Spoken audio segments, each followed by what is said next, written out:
Teresa, does it feel good to be back? It feels good to be back, honey. Back in the podcast studio. AKA our home. Back from Italy.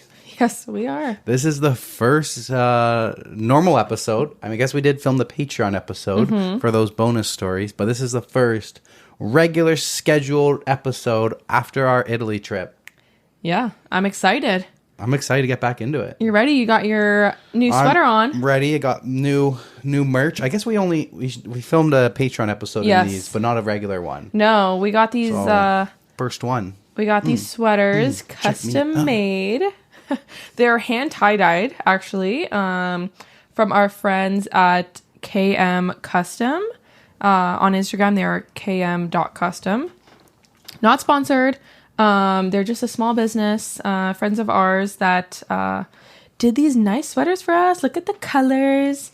And Denver got Sometimes It's Okay to Be an Asshole printed on his. Yeah, do you guys think we should start our own merch line? Like, is anybody ready and lined up to get some shirts that say, Sometimes It's Okay to Be an Asshole?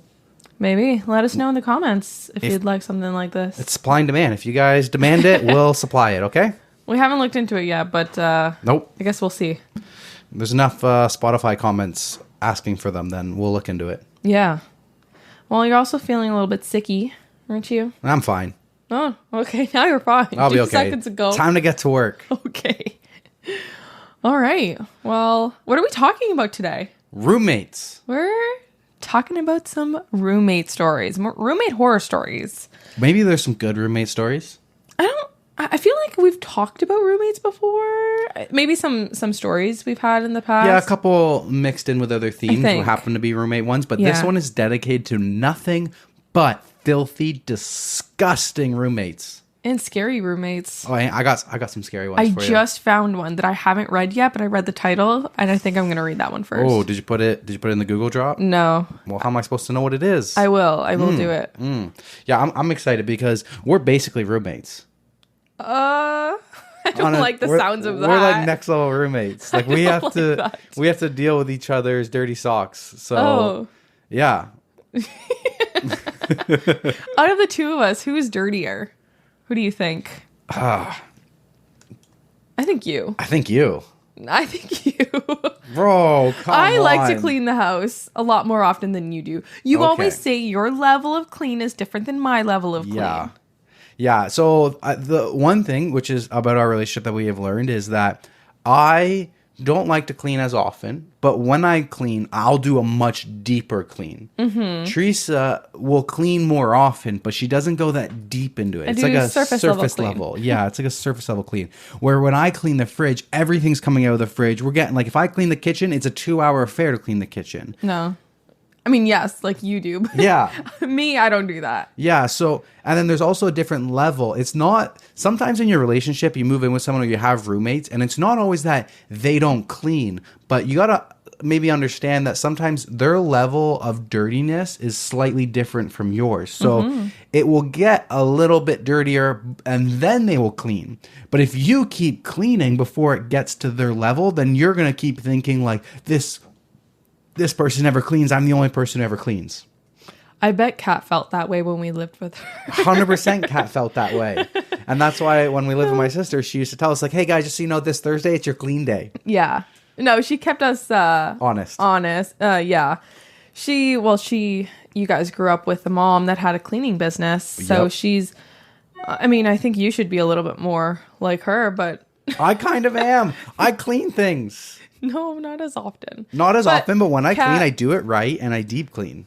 Okay. But Kat, she had like a routine every single week. Well, Kat's got OCD. The house is cleaned. And and if it wasn't done properly, like it would bother her. And and I've said to her recently, like, I don't know how you dealt with us. Because now, like moving in, we've been in this condo for 3 years now on our own without Kat. But I remember when we first moved in, I was like, I don't know how you dealt with us because... Well, I think the difference is like Kat understands that not everybody wants it as clean as her. So she doesn't necessarily put that she didn't put that onto us. No, she was very lenient. Yeah, she was very lenient. Like, she understood that, hey, like, we weren't causing messes. So there's a difference. Like, if we went into the kitchen and we didn't clean up after ourselves, we never emptied the garbage, we were leaving our stuff everywhere, it would have drove her nuts and she would have never been able to. Mm-hmm. But she just understands, like, on a regular, like, we clean up our messes, but we're not, like, deep cleaning once a week all the time. Where I think she understood that. She kind of like my life philosophy. Don't expect other people to behave the way that you expect them to behave, and accept them for what they do. I think she has a bit of that. Mm-hmm. And at some point she's like, hey, just so you guys know, like, it is your time to clean. So you guys do you clean. But we weren't leaving behind huge messes behind us. Some roommates are so terrible. Yep. They just leave behind disgusting messes. Yeah. Do you remember your terrible roommates in college or university in Groningen? In the common room? Yes. In the common room in the Netherlands? You used to FaceTime me with, like, disgusting habits of people in the fridges and stuff. Yes. Oh my God. I remember, there was that guy from Italy. Yeah. Do you remember him? Yeah. Should I say his name? Fabrizio. Yeah. It was Fabrizio. Didn't he do something with, like, pesto or something? Yes, I remember the pesto. I don't remember what he did, but he was, like, really annoying and gross. I don't remember exactly what he did. I feel like this was ages ago. But there's just, like, a couple levels to being a bad roommate. There's, like, never cleans, but always cleans up their own mess in themselves. But they're not going to do a deep clean on the floors in the whole fridge. And then there's, like, they cook something and then they leave the pot on the stove. Mm-hmm. And then they cook something and they just leave it in the sink forever. Yeah. And they don't clean their dishes, or they'll leave their eaten plate in the common room area or the empty pop can. Hate those people. Can't you just clean up their little messes that they created? Yeah, exactly. All right, should we get into it then? Yeah, let's get into it. And then, I'm sure as we go through these stories, we'll give more of our life experiences and stuff like that. Yeah. And I guess we'll give you guys a little bit of a life update for those of you who aren't on our Patreon. Mm-hmm. There's a new He Who Must Not Be Named is now named. Yes. If you know, you know. We'll get into that in a bit, like we normally do. If anybody's new here, we like to... It's been a little bit of a long intro than we normally do. Yes. But usually we hop right into the stories, and then we give you guys life updates about Denver and Teresa at the end of the episodes. So it's time to get into these episodes. All right. You go first. Okay. Like I said, I just found this one literally 5 seconds before we started. Okay. So I haven't read it. Is it like a new, fresh one? It's a fresh one. Just posted? No, sorry. No. Oh, okay. I just searched roommates. It's from True Off My Chest 2 years ago. Okay. Trigger warning for extremely dark story with death in it. When I was 18, my roommate murdered my other roommate over a bowl of cereal. Oh my God, what the heck? Should I give a trigger warning? Trigger warning talks of... I think that is the trigger warning. Talks of murder. The title's a trigger warning. Yeah. Okay. I haven't read it, like I said, so if any other trigger warnings come up, we'll slice it in. We're all going in blind here. Yeah. When I was 18, my roommate murdered my other roommate over a bowl of cereal. It was horrific. I went upstairs from the attached garage studio I was renting, and I hesitated before grabbing the doorknob. I got a bad feeling. When I opened the door, I saw red. Literally, the walls and floor and ceiling were covered in it. Then I noticed my roommate standing there holding a cordless house phone, and I remember thinking, why isn't that a knife he's holding? Because my other roommate, Steven, was lying on the floor across the living room, covered head to toe in blood and stab wounds. He called out to me, garbling my name and begging me to help. Jesus Christ. I stupidly asked my roommate with the phone what happened, and he said, I stabbed him. What do you think happened? I backed up a couple of feet to my door and darted inside, locked it, ran downstairs to my bathroom, and slammed and locked that door. I climbed into my bathtub and called my boyfriend, and he said, hey babe, what's up? And I told him what I'd seen, and he said, well, I'm busy now. Can we talk about it later? Flabbergasted, I came to my senses enough to call the police, and once I heard them tackle my roommate upstairs, I ran outside using my door and saw a crowd of police and ambulances and fire trucks. I sat down on the curb and only looked up when they wheeled Steven past me on a gurney. His clothes were gone except his tidy whities, which were blood red. He died, brackets bled out, that night in the hospital. I had to testify at trial 5 years later. He was convicted. Oh my God. Yeah, and then they have a source. Thread like the news story? Yeah. Holy shit. Yeah, it's I think this is like the legal document. It's like a sighting. Holy. I don't know. Oh my God. Well, I don't know. I don't know what I was like, thinking, but I thought it was going to be a little bit more lighthearted than that. Trigger warning for extremely dark story with death in it. Yeah. Okay. And there's another link. Concord man convicted of manslaughter for killing roommate. Jesus. Okay. There's another edit. Also, the house was not only for the mentally ill, it was also used to house newly emancipated kids from the foster care system. When the people in charge found out that I was the only individual staying there who did not have a mental disability, they were furious that I was ever put in such a dangerous environment. I think we skipped that part, that the house was... So it was a nut house? Yeah. What? They apologized to me and they helped me move to a better place within a few weeks, which was good because I had ended up living with my boyfriend and broke up with him for reacting like an apathetic idiot, and after finding out he was a freaking drug dealer. Crazy time in my life, I'll say that much. Jesus. What? There's 2 more edits. Holy. I'm not with that boyfriend anymore. This was back in 2006, and I'm a happily married soccer mom. To clear up the yelling and moaning, I reported to the cops. Yeah, I heard it earlier in the afternoon, about 2 hours beforehand, but the noises were not uncommon because the guy was crazy and did that all the time, moaning and yelling and stuff. So the noises themselves didn't raise murder flags. Also, it had gotten quiet upstairs for a couple of hours, so my guard was down until I got to my door. That's when the bad feeling hit. Holy. Yeah. This is crazy. This is absolutely nuts. That is kind of crazy.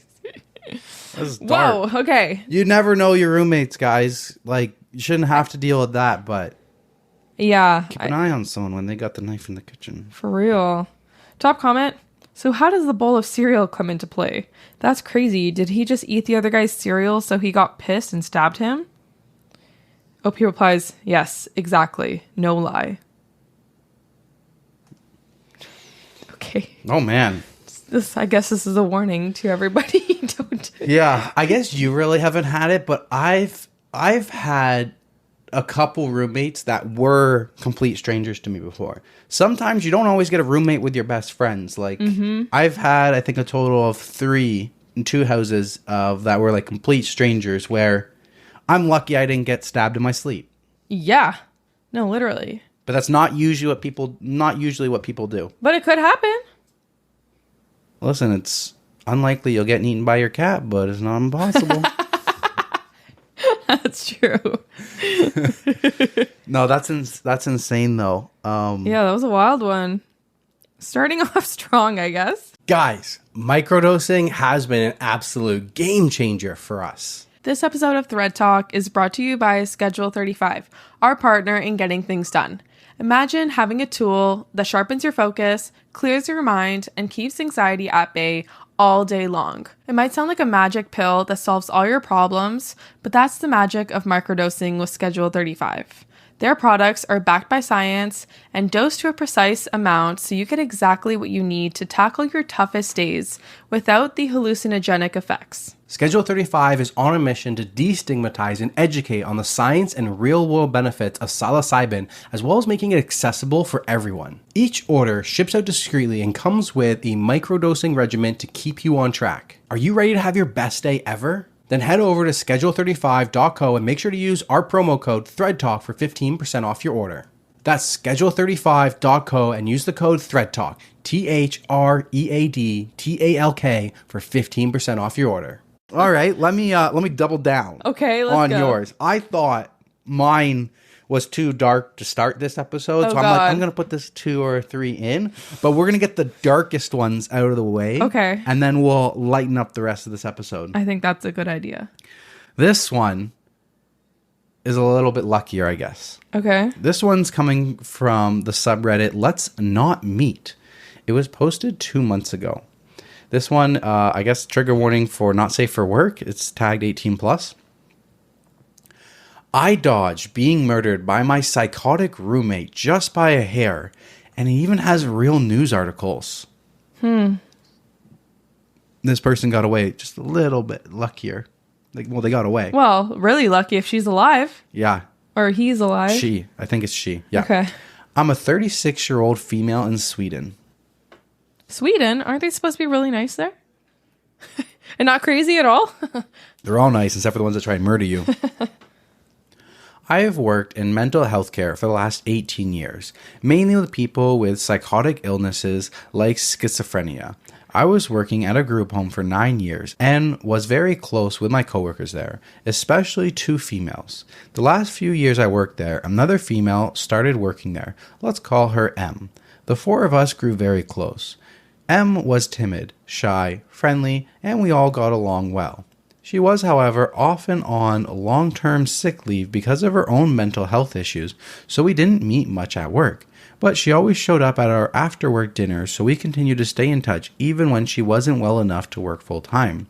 She told us that she had a history of schizophrenia herself, just like the patients we were treating, but that she was medicated and hadn't had any psychotic episodes for years. Since I have an education in psychiatry and a long experience with schizophrenia, I have no judgment towards people suffering from the illness, and it didn't bother me being friends with someone who had a diagnosis like that. And even after what I'm about to tell you, I still feel the same way. So, in the summer of 2023, I had moved on to work at a new place, also within the mental health field, but this time in forensic psychiatry, like a halfway house for mentally ill murderers, and etc. The 4 of us stayed in touch and still met every now and then for dinner parties. M told us that she had been evicted from her apartment because of an incident where she had accidentally entered her neighbor's apartment in the middle of the night. She told us that in a huge apartment complex, the doors all looked exactly the same, and that she simply walked into the wrong door by accident, and that the neighbors had created a big scene of pure drama and reported her to the police for no reason. I somehow felt that while that sounded out of proportion to evict someone just like that, perhaps the landlord took that kind of action because he judged her based on her medical history, and I felt bad for her. I questioned her if something else had happened, and she claimed that it didn't and that was the full story. In Sweden, it's very difficult to get a contract for an apartment when you have gotten evicted. You pretty much get blacklisted. So M asked me if she could move in with me.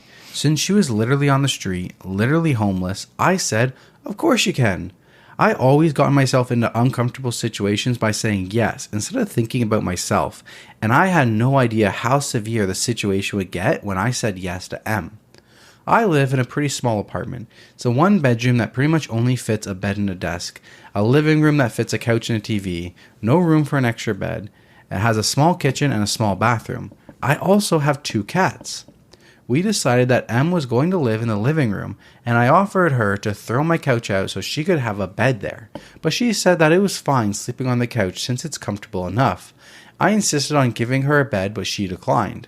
There's a door between the living room and the bedroom, but between the living room and the hallway, there's just an open arch, so she wouldn't have total privacy. I hung up a thick velvet curtain covering the arch to at least give her a sense of a door and more privacy than nothing. There's another door from my bedroom to the kitchen. So I have 2 doors to my bedroom. I have to have one of them open at night since my cats want to go in and out. And they also have their litter boxes in the bathroom and food and water in the kitchen. I naturally kept the kitchen door open and not the living room door, since that's where M lived and we wanted to keep our privacy somehow.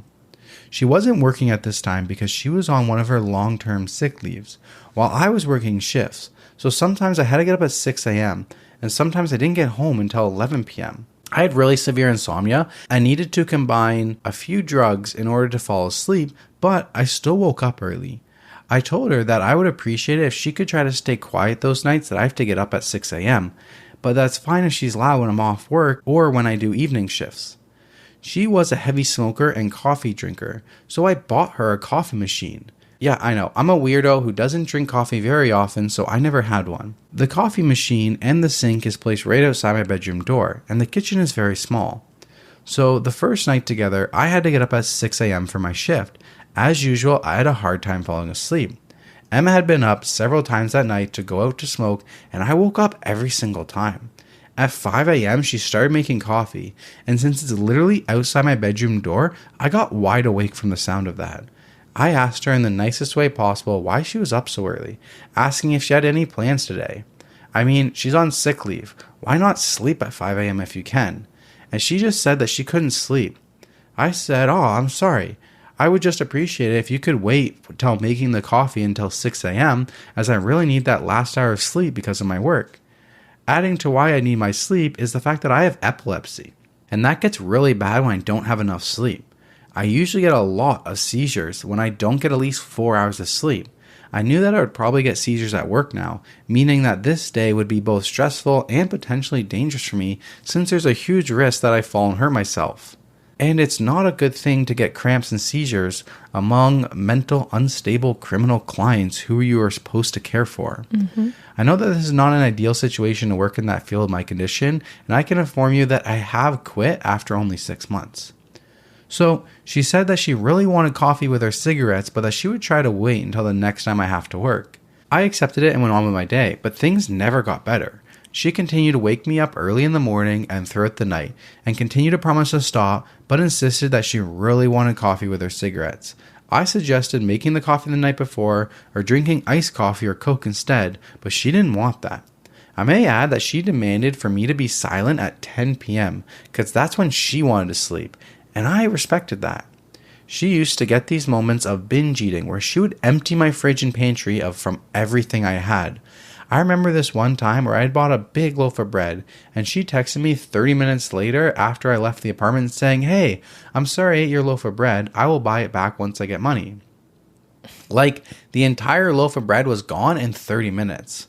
I had told her when she moved in to feel at home, and what's mine is yours, so I couldn't really get mad, but it did start to annoy me for 2 reasons. It was kind of expensive since it was such large amounts, and it was always inconvenient times of the day, like after an evening shift when the store was closed. I came home hungry, and she had emptied the kitchen from everything I'd bought that day.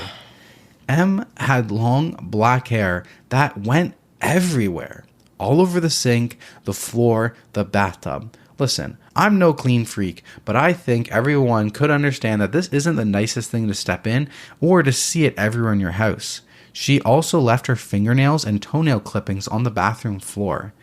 It was also pee drops on the toilet seat every time she had been on the toilet.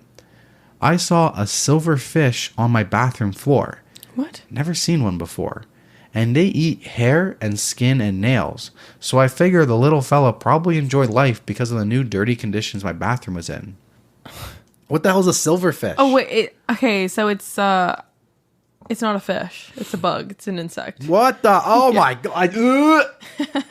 I just looked up the photo of it. I've looked it up before. I'll throw the photo up for YouTube. I think I'm gonna puke. Oh my god. Oh my god. Okay, back to the story.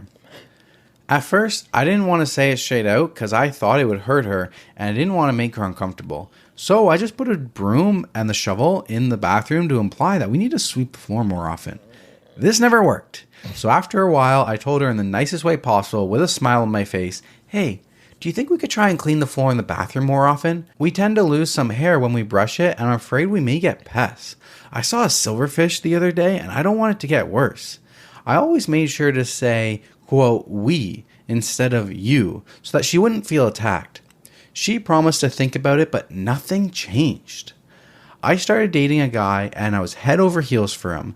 He was also in a roommate situation, so we had a tough time getting any alone time. I asked Em if there's any chance that we could get one night to ourselves every now and then in the apartment, and that she, of course, would get the apartment to herself as well. She didn't like the idea and claimed that she had nowhere to go, no friends or family. Now, I wasn't asking her to leave for 24 hours, just a few hours so we could get some quality time together. She could just go to the library or take a walk or do something. I was at work 8 to 10 hours, 5 days a week, so she got a lot of alone time by herself. One of our old coworkers realized that this was rarely tearing at my mood, to never get any time for myself, and I started to feel really suffocated. She offered that Em could stay at her place for the night, that, after all, they were friends too. Em said she didn't want to be a bother for her, but we told her that she didn't. They're friends. She's more than welcome, and I really just want one night to myself with my new boyfriend. I didn't understand why she made such a big deal over leaving me in the apartment for just one night. She eventually accepted and spent the night there, and I spent the night away the next week so she could get some alone time too. When I came home the next morning from my night away, I saw that my cat's water bowl was completely dried out. There was no spill on the floor, and it looked like it had been wiped out with a paper or towel. What? I had filled it to the brim just the night before. I asked her how this was possible, and she said the cats must have tipped it out, but that there was nothing on the floor like I said. My cats are overly social and usually cuddle up to strangers after just a few minutes. I noticed that the cats withdrew from her more and more over time. And the last couple of weeks, they never left my bedroom except for when they ate or used the litter box. No. It seemed like they were scared of her, which I couldn't figure out since she was so timid. I had this old saucepan from the 60s that meant a lot to me. You probably wonder how a saucepan can mean a lot to someone, but it was my grandmother's, and the only thing that I have that belonged to her. My mother used to cook for me when I was little, so it has great nostalgic value to me. Well, one day she burnt it and made no attempt to clean it. She just left it on the stove and went out for a smoke. I found it ruined, and honestly, I broke down and cried. She didn't even say I'm sorry. She also broke dishes several times and never bothered to replace them or ever apologize. All of this was just adding to my frustration with her. It had been probably now 2 months since she moved in, and she kept waking me up at night, kept binge eating my food, never cleaned, never left the house, scared my cats, and was ruining my things. I soon realized that she was stealing my prescription sleeping pills. Lots of them. And I only get one per night, no more, no less. And as you already know, I really need them. I had 20 of them in my nightstand when I left from work, and when I came home, they were gone.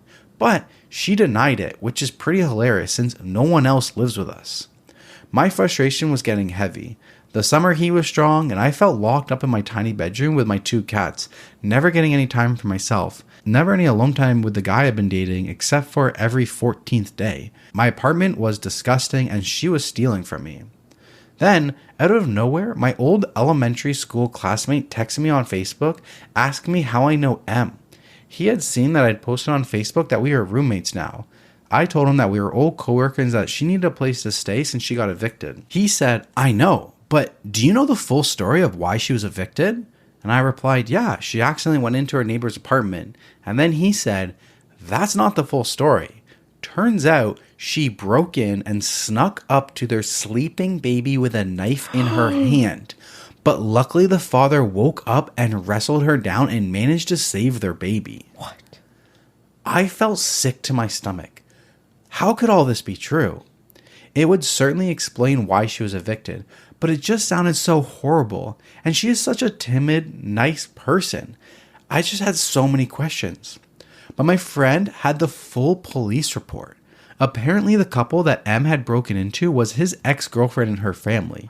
It seemed that M had a psychosis during the break-in, but those parts weren't public.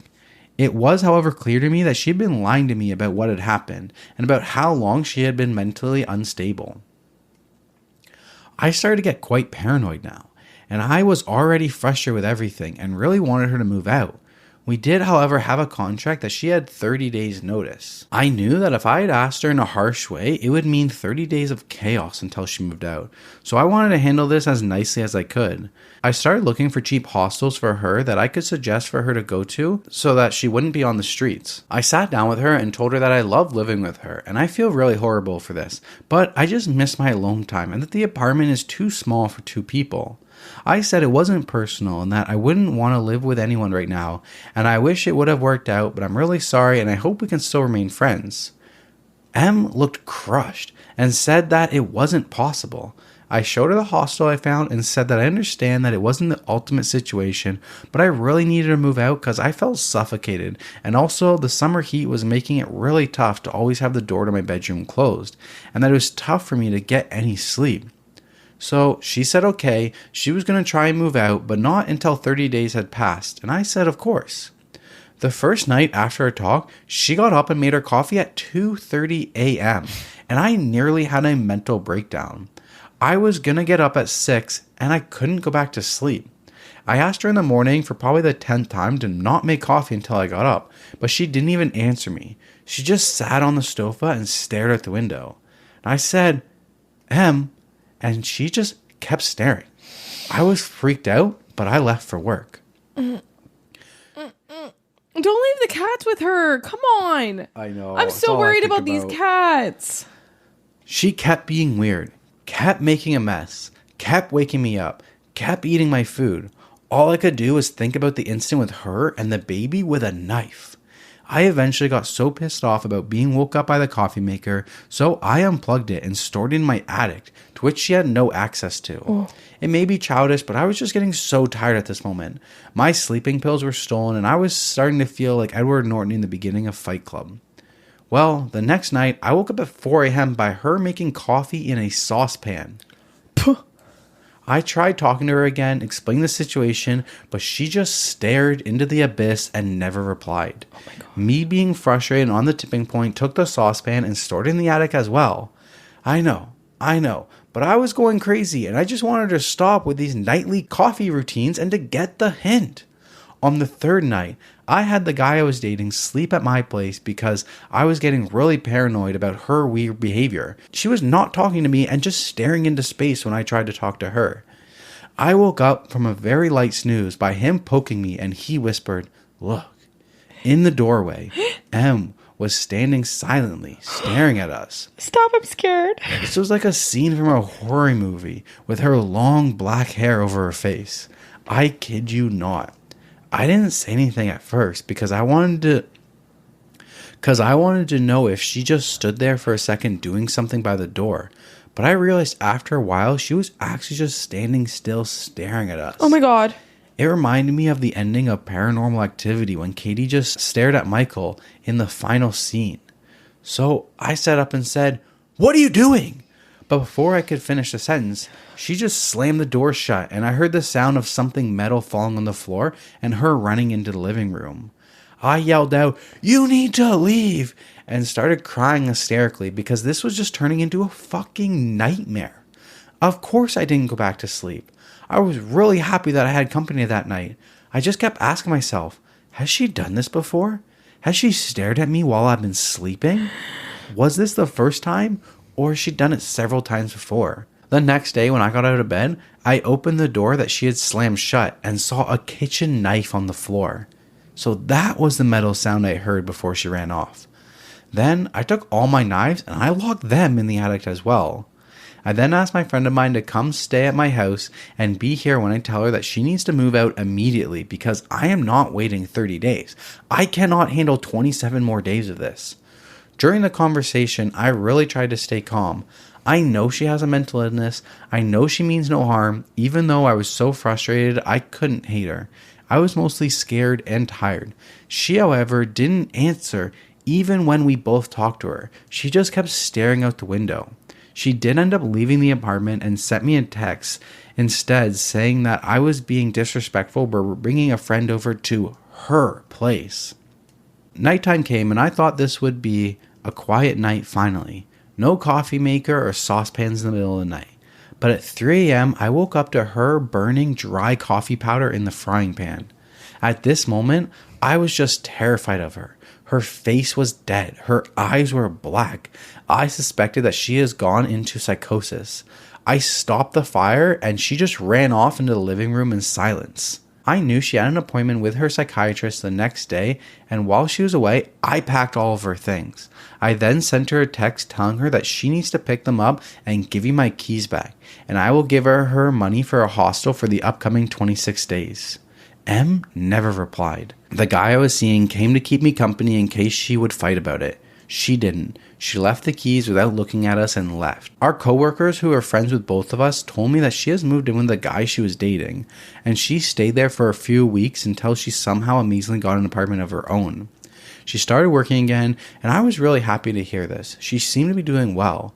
Then, in January of this year, one of our old coworkers told us that Emma called her and told her that everything must burn, that she has a baby that she must save, and other delusional stuff.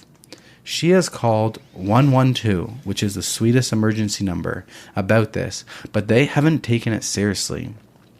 M has proceeded to burn her entire apartment down because the voices in her head was telling her that she has to burn everything to save her friends and family. Her neighbors had tried to rescue her in the fire, but she had fought them off and ran back in and poured liquor on the fire to make it burn more.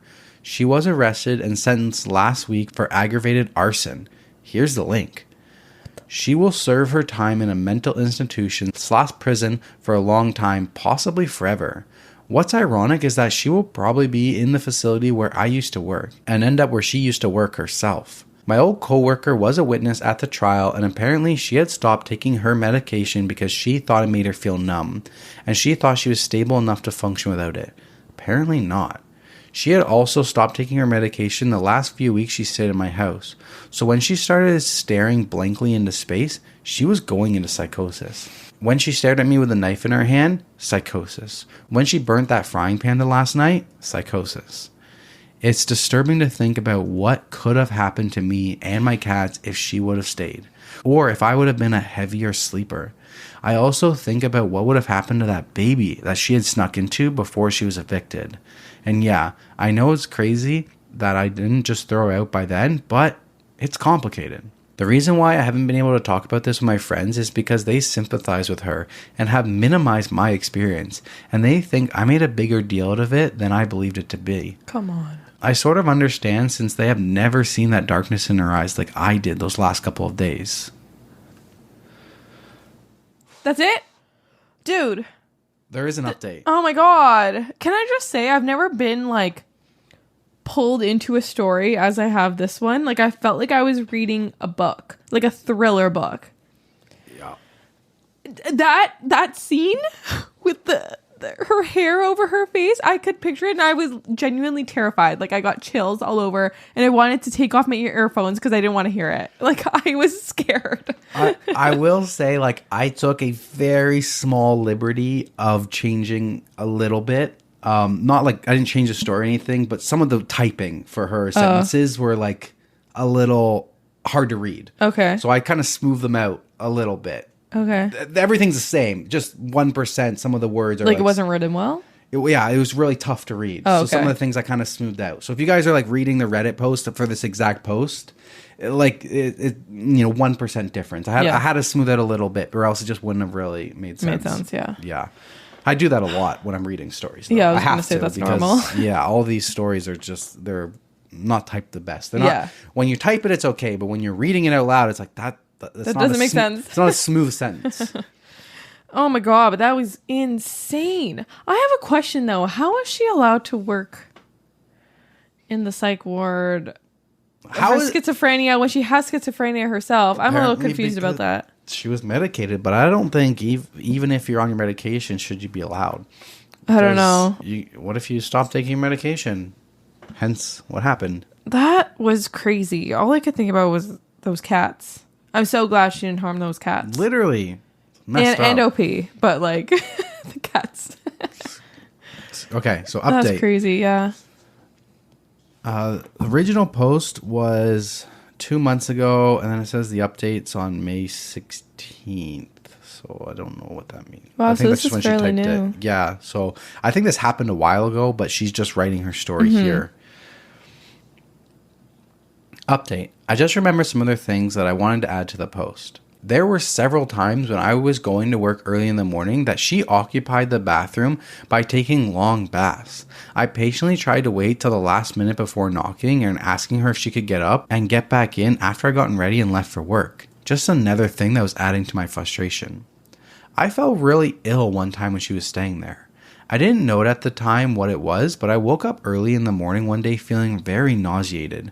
On my way to the bathroom, I literally shit myself and threw up at the same time.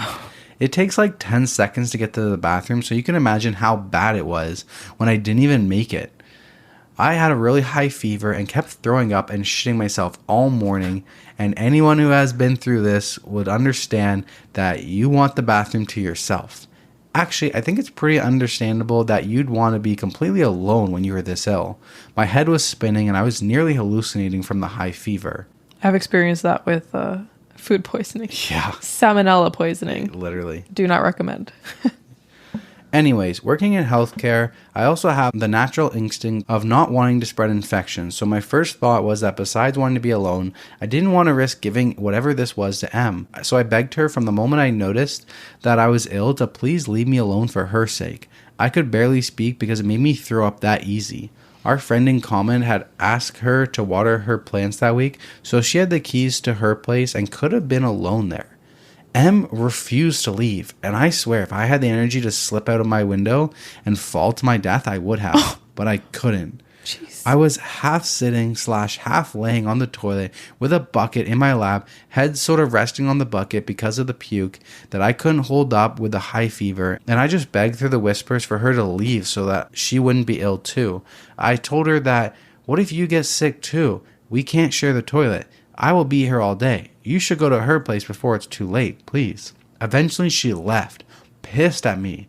Turns out I had severe case of food poisoning and I was well again after 2 days. But my God, the fact that she refused to leave is something that I felt I had to add to the story because it made me so frustrated. I also went through her conversations and saw me asking her how long the door had been closed. That reminded me that she used to shut my cats inside my bedroom while I was away at work or whatever, so they couldn't eat, drink, or use the litter box. She claimed that she just recently closed it because she was trying to sleep, but I remember she did in the middle of the day one time the last few days that she was there. That's heartbreaking. I hate that. Just don't touch the animals. They don't know what's going on, okay? Yeah, exactly. I got to get on the animals. Yeah. Wow, that's really crazy. That is insane. I don't know. It just seemed like a fiction story to me. Like, she's lucky she didn't light her apartment on fire. Yeah, literally. I don't know how she lasted that long without actually harming her. And the cats. I don't know. Like, okay, if she was going to work all day and the girl was home with the cats, how did she not harm the cats? Yeah. Sorry, I can't stop talking about the cats, but... Bro, I'd be scared of a random stranger coming to my house. It's like, it's not like you had an extra bedroom. Why did you invite this person into your house just because you felt bad? Even when you guys feel bad for people, like, doesn't mean that even if you have an extra bedroom, you need to bring them into the house. Certainly don't do it if they're going to just sleep on your couch with no exit plan. Yeah, but, I mean, she was trying to be nice, and I applaud her for that.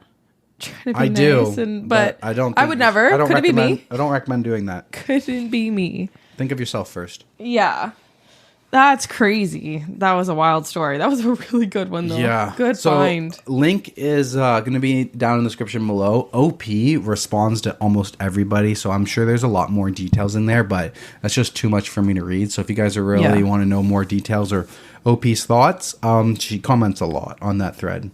All right. Yeah. Time to move on. Yeah. We need an uplifting one. Fuck, okay. Two deadly ones right to begin with. We need something to make me laugh. Before we move on to the next episode, I've actually had this idea that I've found a lot of like survivor stories. They're dark stories about like surviving incidences, and I guess like both of these kind of fall under that category.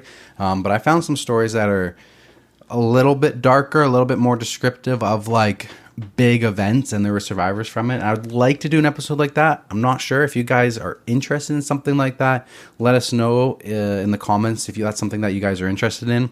That one, like those stories they're very dark, and their reality of there's deaths involved in those. So that's why I've kind of been hesitating on doing that episode. So let us know in the comments down below if that's something that you guys would be interested in hearing in the future. Perfect. All right, my kind of uplifting one was posted 2 days ago on Today I Fucked Up. Today I fucked up by telling my roommate to drop his Japanese fetish. My roommate only likes Japanese girls. He has never met a Japanese person in his life. Everything he knows, he learned from anime. He has shown me his dating profiles on Mixer USA, which I thought was straight up delusional. But since I didn't want to have an uncomfortable conversation with him and was certain he wouldn't hit, I didn't bring it up. But recently, he actually brought a girl over who looked decent and really cute. An actual real-life Japanese girl. He swings by for his date, and I'm trying so hard to contain myself, and I want to high-five him so bad. Anyhow, he goes out with her, and turns out she got really weirded out by him, because he kept bringing up these anime references, thinking she would get it and reciprocate. I don't know what to say, except I knew it would happen. He's a really nice guy, just that he needs to drop the Japanese girl anime pedestal thing and be normal. So I sit him down and start telling him how it's super weird to real females and how they aren't like that, and how if he gets out of this mentality, it would definitely improve his chances. He starts crying and doesn't want to talk to me anymore. He is also moving out next week. I lost a friend and someone to help pay the rent. Oh, damn. Oh, what? He's just trying to help him out. Yeah, just trying to give you some solid advice, buddy, because you finally nailed one. You finally reeled one in, but then off the hook Let because it go. You freaked him out, buddy. Yeah, some people don't take criticism well. I think No. if someone like sat me down and was like trying to have a truth, like, I don't know, trying to better me, I think I would take it personally and I wouldn't want to live with him either. Yeah, most people don't, though. Yeah, exactly. Yeah, it's a tough it's a tough pill to swallow. Sold Apollo. Blah, blah, blah, blah. Blah, blah, blah, blah. Top comment, quoting OP. He has never met a Japanese person in his life. Everything he knows is learned from anime. That is all I needed to hear. Yeah. Yeah, it's funny. Yeah, I mean, I would be like, bro. Okay, like, I'm just trying to flip the script and like, say I'm on like a dating site and it's a Japanese chick and she's like, I just love white guys. I just have an obsession with white guys. It's just like, okay, do you actually like me or do you just like me because I'm a white guy? Yeah. It's like, that's a little, It's a fetish. That's why it's a fetish. yeah. So Yeah, I guess. he was just trying to help him out, though. Poor guy is out of a roommate now. Yeah, now he's got to find somebody else. Yeah. All right, back over to me. This one's coming from the subreddit Ask Men. Okay. And it's also 18 plus, not safe for work. My roommate keeps fucking his bed. How do I approach this? What? Fucking his bed. I'm sorry. That's not something I expected. Okay, there's like a little bubble underneath the title before the actual thing starts. And I don't know what it is, but it says, bed intruders are back, so hide your kids, hide your wife. What? But then you can click on it and it goes, I don't get it. Okay. Somebody else might get it, but I don't know. Okay, so the actual thread, submission, text. I honestly don't know how else to put it. So, for context, my roommate warned me that he sometimes sleep talks at night, but I have gotten extremely unlucky with my first two roommates. They were absolutely terrible, inconsiderate, spoiled, and disgusting. Therefore, a clean, tidy, hygienic roommate sounded great, and I thought that a little sleep talking won't hurt nobody. The sleep talking I can handle. The sleep fucking, on the other hand, turns out I can't handle. For clarification, the, quote, sleep talking went from a few mumbles and groans in the first month to nightly violent spring squeaking coming from across the room. This man will literally be pounding his mattress at 4 in the morning. Oh my God. It's currently 4:30 and he's just woken me up again after raw dogging his mattress. What the fuck? It's got to the point where I had to use earplugs to sleep. But that caused me to miss my alarm and therefore a class. The other disturbing part is that he calls out names. Oh my God. He is currently single and unfortunately we have the same friend group. So occasionally I'll hear one of their names moaned out in the middle of the night. Here's what woke me up a half an hour ago. Squeak, squeak, squeak, squeak. Ew. Lauren. Squeak, squeak. Oh, fuck yeah, Lauren. Ew, babe. Squeak, squeak. That was too much. Our listeners are so uncomfortable right now. It only stops when 1, he climax, or 2, he fucks the bed so violently that he bounces himself off the bed and hits his head on the wall. I have no idea how to approach him with this, since he's very shy and tends to avoid / gets quiet when there are sexual discussions. When he's awake, at least. I wouldn't want to make it awkward, but I can't really deal with him waking me up all the time. So, how do I approach this? What the actual fuck is going on? What is going on? Top comment? Could be worse. You could be hearing him call out your name.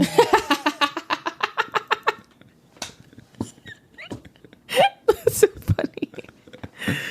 Oh my God. I just had like a really gross visual. Like, I'm trying to picture him fucking a bed. I'm like, just how? envisioning like a cartoon of like heads on the pillow, completely like passed out, and then just like humping downwards. Butt in the air, butt dropping, butt in the air, butt dropping. But they can't. That must hurt. There's no hole. Maybe he's drilled a hole into the mattress. What the hell? Oh my God. How do you approach this? Yeah. How do you approach this? How do you deal with this? Take a video of him and show it to him. Hey man, do you know that you do this every single freaking night? Yeah. Or get one of those like really loud air horns, and every time he does it, oh my God. wake him up. You wake me up, I wake you up. This is enough to move out. Like, you need to kick him out. It's his roommate. Yeah, you need to kick him out. Sorry. Give him the notice. Yeah. That's not okay. I'm happy my roommates have never done this in the past. Well, yeah, I would hope so. Yeah. You've never had like a real roommate? No. I guess besides Kat and Dennis. Yeah. Those were like real roommates. Because in like Honnigan, like there was just a communal kitchen living room area. And then everybody had their own like dorm room. Yep. I've had roommates. Had a lot of roommates. Are you going to say something after? I don't know.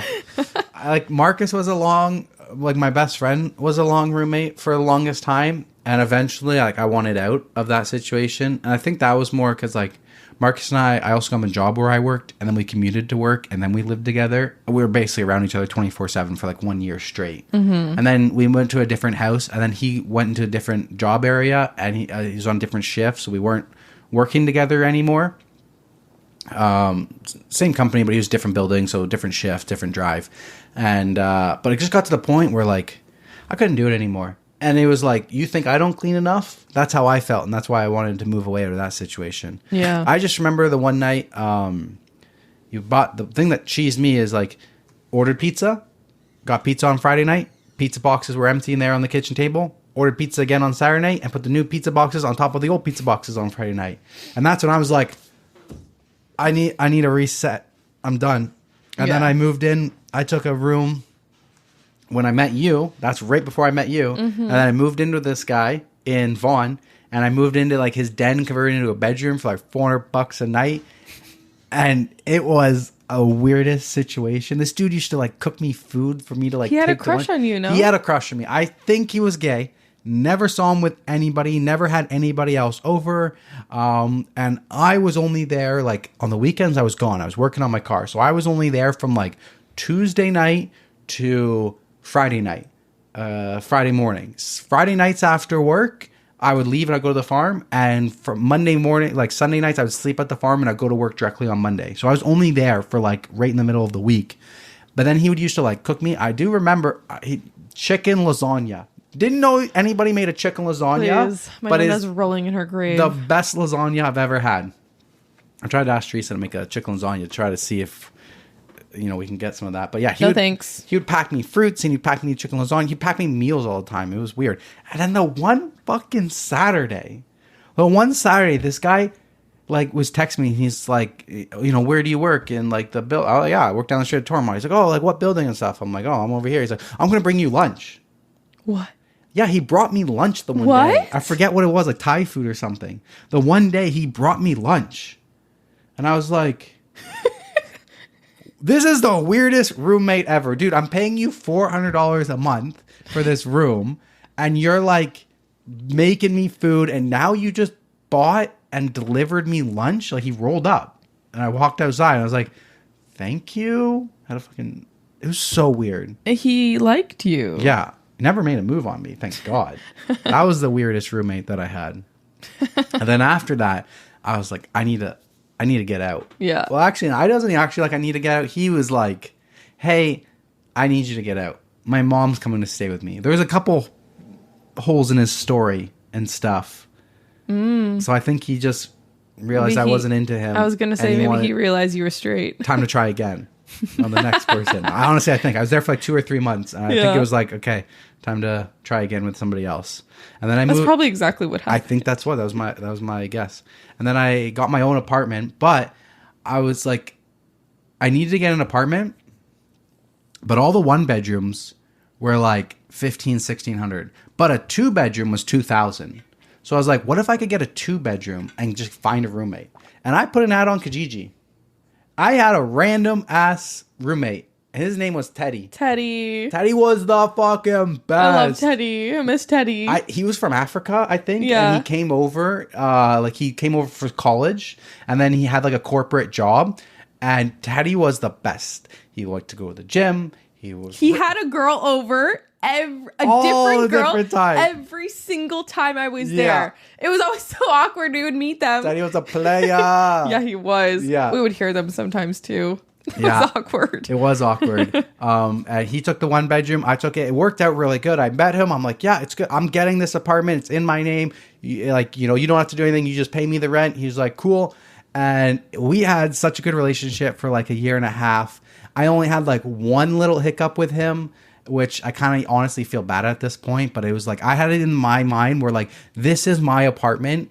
I'm renting this under my name. I'm taking the responsibility under my name so that I can say, listen, it needs to stay clean and set the rules. And I only had 1 little hiccup with him where I'm like, listen, man, like you as a roommate, you're a good roommate. But at the end of the day, like, this is my apartment. It's not fully 50-50. We got to keep this place clean. Because he like made I forget even what it was. But other than that, he made like the kitchen dirty 1 time. But other than that, I had like no issues. Yeah. And then like my friend Marshall started coming to stay. He worked downtown. He started coming to stay with me a little bit. And then him and Teddy became like boys. Yeah. And like Marshall would like get home before I was even home. He would get off work before I was even off work. And then he would be like hanging out. I'd come home and they're like playing Xbox and stuff. Yeah. Teddy was the best. Teddy was awesome. Miss Teddy. Yeah. And then after that, I didn't really have any roommates except for you. Just me. Now you're my roommate and Kat and Dennis, her husband. Yeah. All right. Back to you? Yeah. All right. What do you got? What do you got for me? This one's from 5 years ago. Posted in relationship advice. Old timer. Yeah, but I've never heard it before, so I figured I'd read it. Okay. My roommates, 21 female, parents keep letting themselves into my 21 female apartment with the spare key my roommate gave them. Background. My parents are family friends with my roommate's parents. I was never really friends with my roommate in high school, but got to know her from living with her in a dorm. Recently, my parents got me an apartment and pay rent every month. So pretty much, my roommate's parents don't pay. Over the past few months, when we came home from class, we walked in on 1. Her mom doing our laundry almost every week. 2. Her mom cooking food and cleaning for us. 3.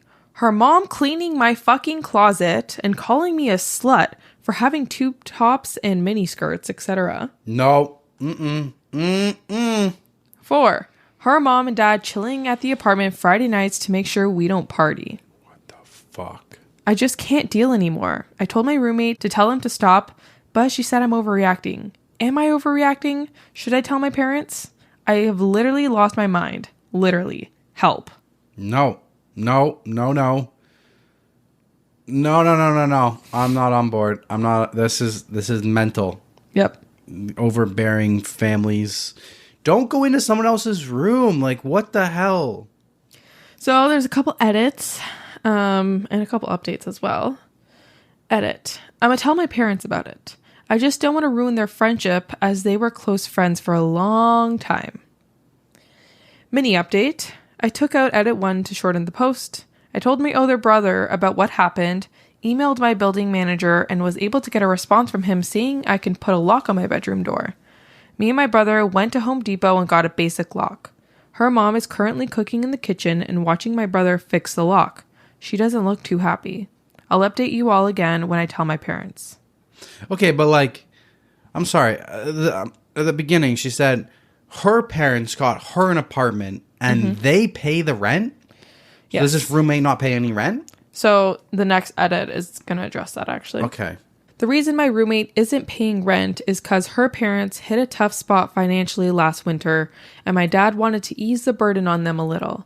He said, Sorry, yeah, because they're family friends. They're family friends, yeah. Okay, I got it. He said he would help out by giving my roommate a place to stay so her parents could just worry about her tuition and not room/board. Very nice of them. It is really nice of them, yeah. Okay, update. But like they're psychotic. Like this is you okay, sure. You go over, you're helping your daughter, help your daughter cook meals, help your daughter clean, help your daughter do laundry. Sure, but you don't go into the other person's room. You can go into your daughter's room and you can go into the common areas, but you don't go into the other person's room, and you definitely don't call someone else's daughter a slut. You don't slut shame them. Go into their room and start slut shaming them. Like you're done after that. Yeah. Roommate can get the fuck out of my apartment. Yeah. I don't care. Okay, so update 1, which was posted in another thread. I came back from my morning run around 7 a.m. this morning, and roommate's mom and roommate were in the kitchen making some coffee. She has never been here this early before. I decided to talk to them about everything prior to going to class. I started off with, "Hey, auntie, can we talk?" In brown culture, everyone is called an aunt. Oh. And these are some points I listed. 1. I appreciate that she was cooking and cleaning, but I want to do that on my own. I love to cook, and I felt that I was never allowed in my own kitchen. I also told her that I want to do my own laundry and clean my room myself. 2. I don't want her in my room. I reminded her that I talked to her about this when it first happened, and that's why I put a lock on the door. 3. I told her that if she wants to be with roommate, to let roommate text me and let me know that roommate's mom would be in the apartment. They expressed understanding, and I hugged it out with roommate's mom. Before going to class, I put a load of laundry in. My friend is having a birthday party dinner tonight, and I decided to wear this cute white dress with an open back. My mom even got this dress since she thought it was so cute, and I tossed it in the washer so it could be fresh for tonight. I asked roommate's mom multiple times if she was planning on doing laundry today, and she said no. I told her that I would be back around 1 and she could do laundry when I finish mine later this afternoon if needed. I didn't want her touching my clothes. She was okay with it and said roommate didn't have laundry today. Cool. I left feeling really relieved, and I still locked my bedroom door. I got back to my apartment about half an hour ago, and I couldn't find my white dress. As soon as I came home, roommate looked nervous. My clothes were in the dryer, and I didn't do that for a fact. Roommate's mom states that I put them in the dryer and just forgot. Ugh. I locked myself in my room, and I know she probably took the dress as it was something she wouldn't approve of. When I was in my room, I heard roommate's mom talking to roommate in our language. She told her daughter something along the lines of, "I don't know why she's freaking out about the dress. In India, escorts and prostitutes wear those kinds of clothing." And she went on to tell roommate, "I won't find a husband wearing stuff like that." I honestly think she wanted me to hear all of that. Is she seriously just being a passive-aggressive bitch to me right now? I'm trying so hard not to break down and cry. I'm heading over to my parents right now, and I'm telling them everything when they come back home tonight. I'll keep you posted. Good. The heck? Yeah. Don't touch my shit, man. Yep. Okay. Final update. I think roommate's mom is crazy and needs a mental health checkup. Seriously, I am worried for her well-being. My mom was home, along with my brother's girlfriend, and her parents. I told them everything that happened, and no one liked what they heard. My mom called my dad to tell him what happened. When my dad came home, he hugged me immediately and started crying. Me being called a prostitute and a slut was too much for him to handle. I've never seen my dad cry before, and it hurt me so bad. My mom called roommate's mom and roommate's dad and roommate to come over to talk. They came over immediately. They probably knew something was up from the tone of my mom's voice. She was so close to growling. Mom was being petty though. When they came home, she didn't allow them inside. She made them stand on the doorstep the whole time, and I could tell this was pissing roommate's mom off. Some points of the confrontation. 1. Why are you calling my daughter these names? Roommate's mom. I didn't say anything. She's making up lies.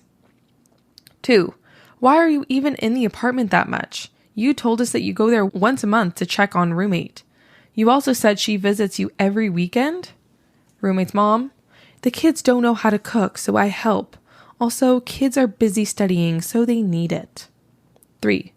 Why is a 50-year-old man in my daughter's apartment? No answer. 4. Why are you going through my daughter's stuff? Why does she need a lock? Why are you limiting my daughter's time with her friends? No answer. I shall also mention that roommate's dad was sitting in their car on the driveway during this whole confrontation. But things got heated up really quickly. Roommate's mom started insulting my parents. She said my mom is a bad mom because she never disciplined her children. She said I am unruly and that the clothes I wear are despicable. She brought up clothes a shit ton. Like, this lady is really offended by my fashion sense. This annoyed my brother, and he showed roommate's mom Instagram pictures of roommate wearing more revealing clothing than me and sitting on boys' laps. Roommate's mom shut her mouth about the clothes immediately. She then proceeded to try to insult my parents' profession by saying they have God complexes. This pissed my brother off to the brink, and he replied with, "You own 3 subways and are almost broke, but we never say anything about it." This pushed roommate's mom off the edge, and she leaned in closer to my brother and attempted to slap him. This lady tried to slap my 24-year-old brother in front of my parents. They argued more, and my mom asked where the dress was again. This time, she walked away to their car and pulled my dress out of her purse. She came back to where we were standing and literally threw the dress in my face. My mom had no more patience left. She backslapped roommate's mom across her face. I've never seen my mom raise her hand on anyone, and I burst out laughing. Even my dad had to walk back inside to keep himself from laughing in front of roommate's mom. Roommate's mom started crying and said she was going to call the cops on us. When they left, we had a big discussion. My parents were angry that I never told them about this before. They said that they got me that apartment so I could do what I wanted. They wanted me to be able to have friends over, have a place to chill, have a place without parental influence. However, they are very proud and happy with the way I dealt with the situation and said calling the cops would unnecessarily escalate the situation that could be solved by talking. Thank you for the advice. I appreciate it a lot. They were mad at my brother because they said he shouldn't have shown those pictures of roommate because now she has to deal with that trouble at home. My parents agreed that letting roommate in my apartment without consulting me first was wrong on their part. My parents started the eviction process today. Anyways, it may be hard to believe, but I do stand up for myself a lot. It's just that in this situation, I didn't want to do anything that would offend my parents because I had respect for their friendship and I didn't want to ruin it or do something that would embarrass my parents. I learned from this and I have growing up to do, but now that I know that I have support, I won't worry about petty shit like this later. I also don't want to live alone, so one of my best friends from high school is going to be my new roommate. No, she isn't Indian. No one is living rent-free in this situation. I would also like to say that even though I wasn't friends with roommate in high school, living with her for 2 years did help me make a bond with her. I don't know if we can be friends after this, but it feels bad losing a friend. Also, my parents are liberal-ass Indians. They have lived here in America for over 40 years. They didn't want to spy on me at all. They don't mind me wearing skirts or tube tops or having guy friends over. Damn. Holy moly. Oh, jeez. Backhand slap. Boom. Like she had the dress in her purse. Yeah. That was shocking, You're eh? disgusting. Yeah. Oh my God. There's a couple more edits. I forgot to add, for those of you guys who think that my parents paying my rent and tuition doesn't make me an adult, I don't think it does. I'm so blessed to have my parents who want to make sure that their children graduate without debt. Also, it's my parents' money. They'll do what they want. This gives me no excuse to have GPA less than a 4.0. Edit 2. I took out the part where roommate's mom tried to threaten me with a wooden spoon to shorten the post. It was funny though. What the fuck? Edit 3. I included most of the important points. If something doesn't make sense, I'll reply in the comments. The cops are yet to show up. Edit 4. Guys, we forgot to ask the key back. Fucking damn it. Never mind. Roommate's dad dropped them off at my parents this morning. False alarm.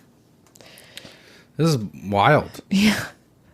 I thought she was friends with roommate. She wasn't even really friends with roommate. No. Her parents were just trying to help out their friend. Their friend. And yep. How do you take this amazing blessing that someone is providing for you or providing for your daughter? That's what I mean. And just fucking shit on it. I don't light on understand. fire. Like, a lot of these stories, like, people are just so entitled, and they don't think, when people are doing them favors, they don't think that their actions are going to have consequences. Like, yes, you're being given a favor, but, like, it can be taken away just as easily as it was given to you. Yeah. Like, just be more self-aware, people. Like, come on. I'm blown away. Yeah. Top comment, your parents are amazing. Yeah. They sound like really good parents. Yeah, they do. They sound awesome. That's all. Where do we go from here? You choose. Where do we go from here? Back to me. This one is coming from relationship advice. My roommate is in love with me, but I can't be with her. How do I let her down as gently as possible? Tough. My 28 male roommate, 29 female, first moved in with me about 7 months ago. I had just gotten a place and she knew me from a previous job, so I figured it'd be a convenient fit for both of us. For the first month or so, all was well. Then, as the months went on, I noticed she wanted to spend more and more time with me, asking me to go with me when I walk my dog, wanting to watch movies with me, and lots of other things. I figured she was lonely and just needed a friend. But about 2 months ago, she started being more overt in her affection, giving me extended hugs, putting her head on my shoulder while we were watching something, cooking meals for me, and so on. Now, I'm panicking. Why? For one simple, terrible reason. I have a micropenis. And she is a self-proclaimed size queen. What the fuck? She has said many times that she trusts me completely, and we have had a very frank discussion about her sex life. She enjoys large, thick penises. I'm done. And says her most intense orgasms come from deep penetration. I'm done. She's tried to ask me about my own sex life, but I've always deflected the question and said I'm a very private person. The truth is that I have no sex life. Fully erect, my penis is a little bit over 2 inches long. Oh. Needless to say, I've avoided dating and sex for my entire life because I know the vast majority of women would reject me. Getting constantly told by everyone that you're a lesser man doesn't help much either. Still, I've mostly come to terms with my fate and I've managed to lead a happy and productive life despite the curse of my genetics. Until now. I've been avoiding her for about a week and she's starting to notice. I need advice on the kindest, most comfortable way to explain to her why we are sexually incompatible. To be clear, reciprocating her affection is out of the question, even though I do like her back. We are sexually incompatible, and I have zero interest in any sort of open relationship. If possible, I would like to avoid telling her the true reason for me rejecting her. When you have a micropenis, you need to avoid letting anyone know about it due to the severe social stigma attached to having one. She's a wonderful person, but I've seen a lot of wonderful women turn into a very cruel person upon finding out a man's micro size. I need a plausible excuse. I would like to avoid kicking her out if possible. My apartment is very close to her job, and she said many times that she's saved a lot of money in gas because she can just bike or walk to work. Plus, she's been a great roommate, and I have no good reason to do that. What really sucks about all of this is that I would ask her out in a heartbeat if I was even 4 inches long. We have compatible personalities, many shared interests, and she is drop dead gorgeous. But alas, I am part of the 0.6% of men that were cursed to be laughed at and rejected. So to avoid the inevitability from happening, it's time to put this to rest and firmly establish us as platonic friends. Any advice would be appreciated. That's really sad. That's really sad because they both like each other. I think he should just give it a chance. Who knows? Like, sounds like he's been through it before. I know. I think he probably has some trauma from past girlfriends or hookups. If she is like actively telling you that she's like a size queen and she needs a big dick, it's like you're incompatible. What are you gonna do? That's true. I mean, yeah, I don't know. Obviously, I don't know what it's like to be in his shoes. I would imagine it's very demoralizing to I have gone through that and I don't know. Yeah, like you said, society has the stigma around micro penises. It's really unfortunate for him. Yeah, that's very, really, really tough. It is, because, like, truly, what do you, like, that is really, really sad, because everything else seems perfect. Mm-hmm. Yeah, that's really sad, actually. Yeah. I don't know what he should do. Like, from an outsider who hasn't gone through what he's gone through, I would say just give it a shot. Like, what do you have to lose? Yeah, and maybe you can get, like, some augmentations. Is that a thing? Like a strap-on. Oh, there you go. That's, like, hollowed out. There you go. That's So how you it's can like, work it. You know, it's like layering up. Yeah. I don't know what you mean. Like the back part that usually goes against your body is like hollowed out a little bit. Oh, I see. 2 inches so that it can go inside it. Okay. And then just strap on. Oh, got it. Okay. So that it's like... How's he going to feel anything? Well, he wouldn't. Yeah. Oh, he wouldn't. That's It's just unfortunate for her. for him, I guess. Yeah, that would be unfortunate. Top comment. Quote, "You've been very forthcoming about your sexual preferences, and I'm going to need you to take my word for it that we are not compatible." That's a good way to approach it, I think. Because maybe she'll be like, oh, you know what? I like you too much. It doesn't matter. Yeah. Tell me what it is. Yeah, but she could think it's something else. And then when he tells her, it's like, oh. Yeah, and I guess, like, her rejecting him for that reason would just be awkward for both of them. a hit to his hit. ego. He already knows it's coming, and then it happens. Yeah, that's tough. Fuck. OP replies to that, and he's like, "I like the way you phrased it, but I'm worried that she's going to infer from that my dick is small. It's really hard to describe the shame and loathing that comes with having a small dick. Revealing the truth to people is not very easy.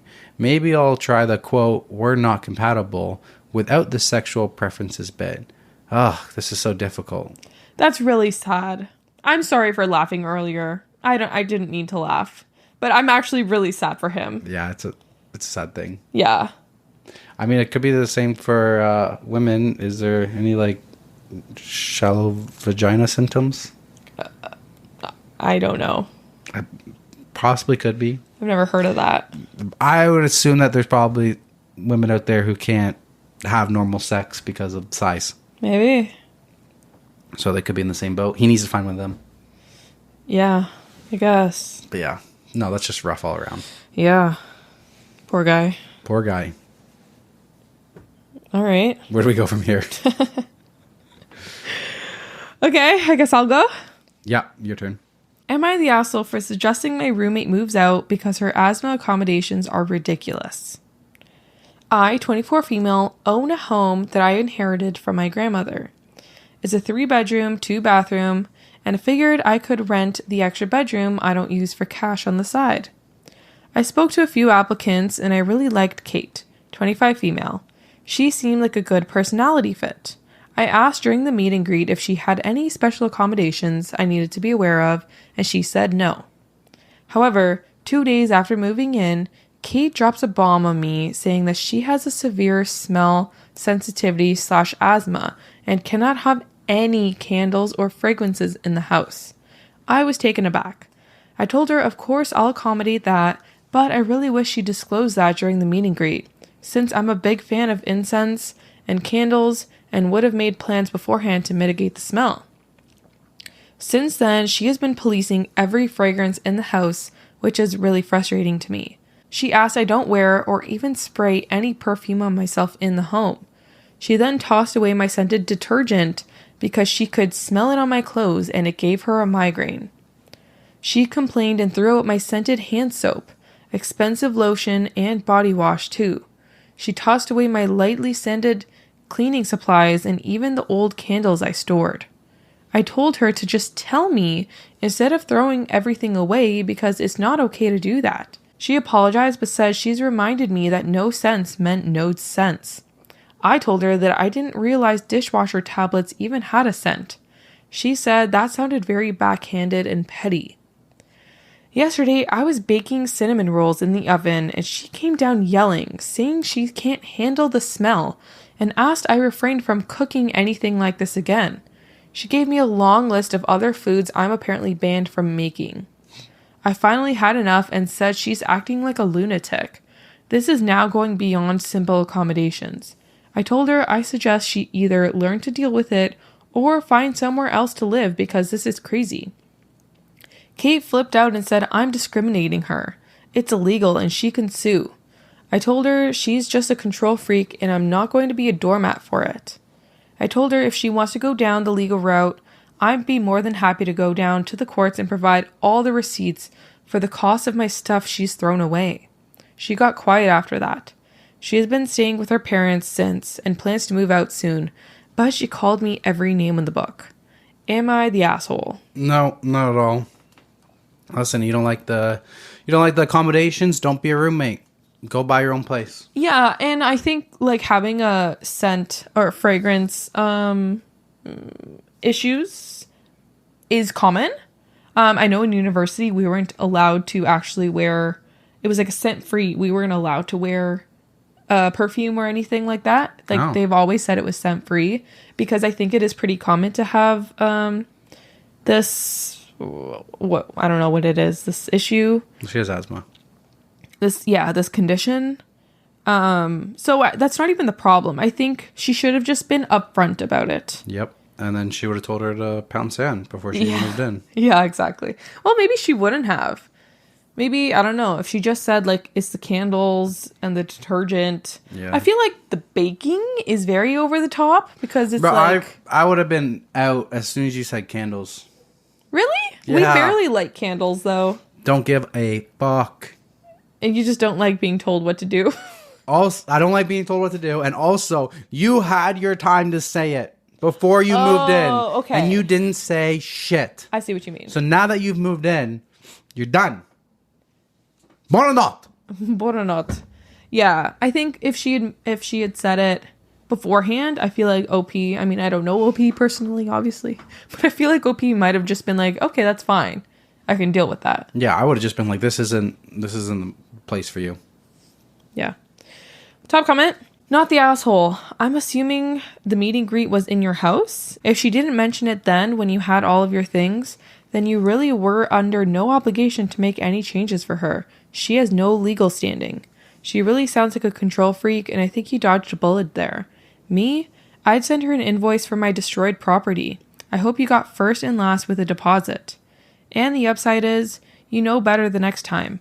Now go get yourself some yummy new candles and incense and wax melts and lotions and soaps and get your space back to how you like it.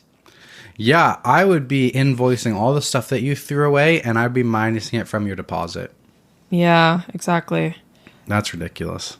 You can't just start throwing away people's stuff. OP replies, thank you. I'm definitely sending her the invoice. I was bluffing, going through small claims court. Never done it before, lol. The more I think about it, the more I'm really pissed about my Bath & Body Works candles thrown away. Those aren't cheap. Hopefully the invoice scares her enough. Yeah. I'm a piatch. I don't like this person. Yeah. All right, moving on. Moving on. All right. This one is coming from subreddit Roommate Problems. It was posted 6 months ago. My roommate hates my boyfriend and might have tipped over his motorcycle and destroyed his laptop. My 25 female roommates are 3 men from the ages of 23 to 33. We're all students with similar interests, so we have gotten along well, and I'm the newest tenant in the house. A few months ago, one of the guys, 33 male, expressed romantic feelings for me that I didn't feel back. I tried to be nice about it, but I just straight up don't think he's very attractive. He doesn't use deodorant and he smells bad all the time, never brushes his teeth, and is horrible when he's drunk, and just lots more. He said he would be cool about it because we didn't want any problems with the other roommates, but he has not been cool. He has invaded my personal space and interrogated me and acted angrily towards me. As this kind of stuff kept happening, I started to get more direct and kind of rude at him at times. About a month into this situation, I started to date someone, 25 male. He gets along really well with my other 2 roommates, who are 23 and 27 male, and is always welcome at the house. Well, the problem roommate makes a dramatic exit from the room anytime we're all hanging out and my boyfriend is included. At first, I was trying to be understanding of his feelings, and I gave him space to do what he felt was necessary. But then he started being really mean to me in private, calling me a liar because I wouldn't give him sexual details of my relationship, and saying he hates me. Next, he began talking bad about me and my boyfriend to the other guys, who told me it made them uncomfortable and they don't agree with how our roommate is handling things. They say that they have never seen him like this before. After 4 months of this, we all think this is weird behavior. Last week, my boyfriend was over, and his motorcycle was parked next to the problem roommate's motorcycle. When we got up in the morning, my boyfriend's motorcycle was tipped over on its side. He joked and said, "What if it was your roommate?" But then figured 10 different things that could have happened to it besides him. Then yesterday, my boyfriend's laptop had been charging in the living room next to mine. We grabbed them and headed to class in the morning. Once we sat down, he opened his laptop and the screen and keyboard were wet and it was not working. There was a generous amount of water in the interior of his machine once he took the back off. He thinks that my roommate dumped water on it. My laptop was perfectly dry and fine.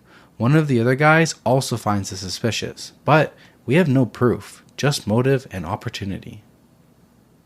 Damn, it's him. Mm-hmm. It has to be. Ew, okay, but that's so weird though. Why are you living with 3 men? That's terrifying. It sounds like a university situation. Yeah, but that's really scary for her. Yeah, it is. Especially, he's 10 years older, right? She's 23? Yeah, it's weird. Ew, I don't like him. Best thing she could find at the time, I guess. I don't know. Top comment. Be careful, OP. Yeah. That roommate is unhinged because he got rejected. Going forward, make sure your boyfriend's stuff is in your room, locked away. Can't leave anything out. The roommate cannot be trusted. As for you, honestly, I'm worried about your safety.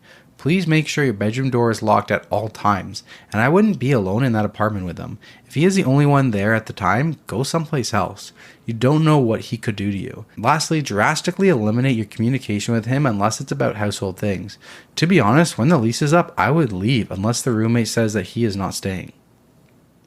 I would try to leave before. I'm actually truly scared for her. Get out of there or get him out of there. Because I feel like men who get rejected, a lot of men, not all men, they get really mean. Yeah, they're psychotic. And scary and violent. Like, you don't know. That's why, like, a lot of girls, you know, who get, like, catcalled or, you know, get hit on by men, we try not to be rude. Yeah. We try to say, oh, I have a boyfriend. Not that I'm not interested. I have a boyfriend. Because I'm not interested hurts them. Exactly. And their then, little egos. Exactly. They're little fragile masculine egos. And we don't know how they're going to react. No. Better just let it go. Which you shouldn't even have to do. No, exactly. But realistically, like, it is better to just kind of like stay under the radar. Yeah, that's really terrifying for her. Yeah. So there's an update. Okay. The bad roommate just cornered me alone in the kitchen the day after I posted, saying he doesn't know why I've been acting avoidant towards him. I swear to God, he didn't blink during the entire conversation and kept a direct and intimidating gaze on my face while grinding his teeth between speaking. I quickly said that I will not be speaking with him unless the other roommates are present. He got angry at it and began yelling, active aggressive, and throwing his arms up in the air. I had to leave the house in a rush. I texted the other roommates what was happening and met up with one who said he will talk to the bad roommate. As we were strategizing, the bad roommate started sending me long text messages saying, if you don't reply, I'm sending this to the group chat at 7, which was a twisted, downplayed version of what had happened where he presented really nice to the others.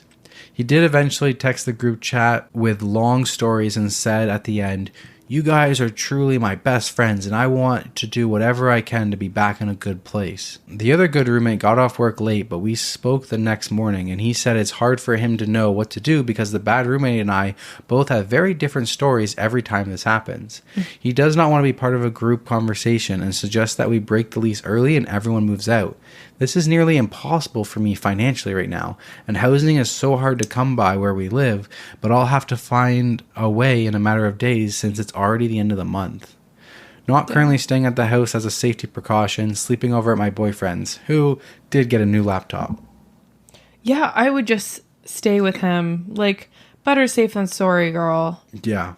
And I know she said that housing is really tough in her area. I would just, if you're a girl, just try not to live with other men. Yeah. I think it's truly a scary situation. 100%.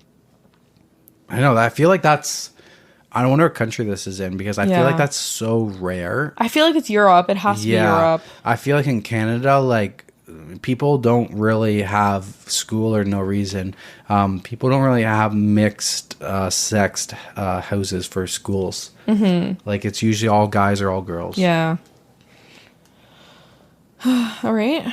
So there's actually another post from OP 3 months later. Okay.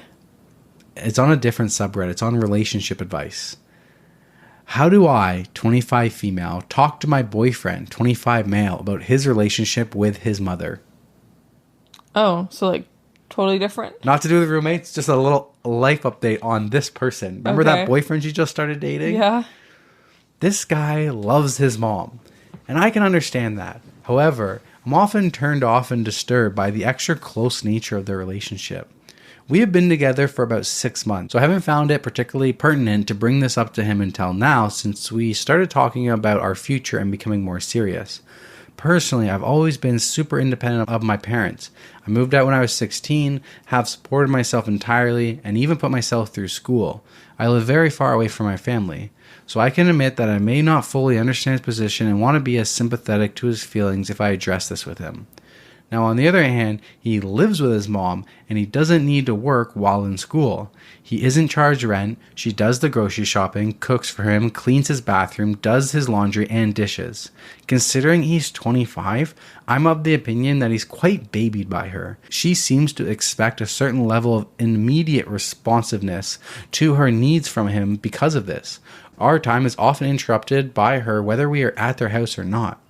His dad passed away a couple of summers ago, and I didn't know him then, but I feel like that event must have played a huge role in this dynamic.